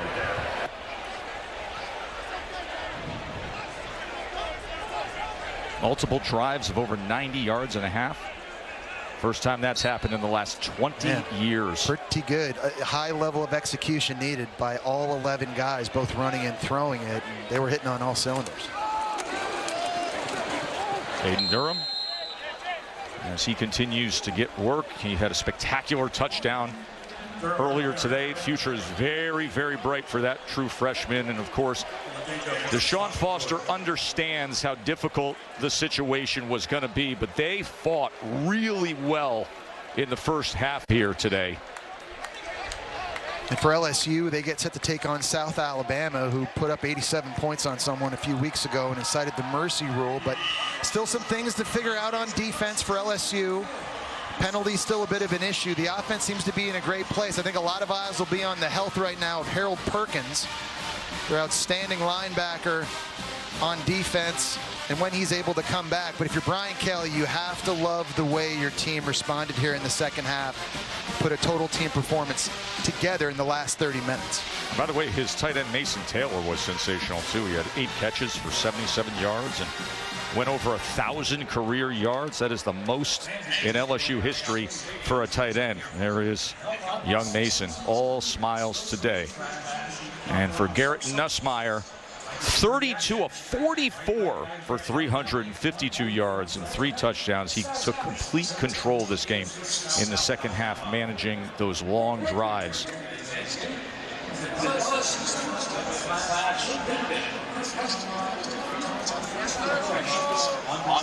Brian Kelly giving support. Go Tigers. On a day when LSU went for 454 total yards of offense. Let's go to Katie. Thanks, Tess. Brian, I feel like this was a tale of two halves kind of game. What impressed you about the way your guys controlled the second half? Well, we eliminated the mistakes that I talked about. You know, in the first half defensively, we just didn't do our job in the areas that kept the plays alive, and in particular on third down. Had a couple of drops, but I thought we played much cleaner in the second half and cleaned up those mistakes. That's a good step in the right direction, because that's what we have been talking about. We have been just stubbing our toe, playing hard, you know, and give credit to UCLA. They came in here, a long trip, coming off obviously a disappointing performance the week before. They played hard today and played well. But again, we took care of business in the second half. Do you have any idea the severity of Harold Perkins' injury yet? I don't. We know it was a knee. You know, in knee injuries, you never, feel great about knee injuries. So we'll get diagnostics here pretty soon, and then have a report for everybody. We hope he's okay. Thank you for the time. We do too. Thank you. I'm going to take it over here to Garrett. Congratulations on the win. You guys played well offensively in the first half, but you were dominant here in the second. What changed? Well, first off, I just want to give all glory to the Most High. I'm super grateful and so blessed to have this opportunity to be a part of this team and to be a part of this university. But I think, we did a really good job of just staying together and just focusing on, what was important and doing our job and executing. We had kind of talked about a lot this week of how in the past we've kind of got focused on, the situations and the result of what we were trying to accomplish. Let's go score. We got to, instead of just focusing on execute on each play. And so, we had 2 90-plus yard drives right there that were huge for us. And, like we talked about all week, it was focusing on just doing our job every single play. And so. You seem to get better with each week that you play. How would you assess the way that you're playing right now? Yeah, look, I got a really good offensive line in front of me, and I got a lot of guys that can make a lot of plays. And so, it's just about us continuing to get better together. It's not about me getting better each and every week. And, of course, I want to strive to continue to grow as a player. And hopefully, I'm still not the player that, that I can be. But, it's more about our offense growing together and becoming the finished product that I believe that we could be. Congratulations. Thank you. I appreciate it. God bless. And as they grow towards that finished product, they got some big games coming up down the road. October 12th, number 5 Ole Miss will be here. 12th straight home win for LSU. They wrap it up 34-17 for Katie and Jesse. I'm Joe Tessitore. Enjoy the rest of your night as we get you back to the College Football Scoreboard Studio and Kevin and Booker. Tess, thank you so much. Kevin Nagani alongside Booker McFarland.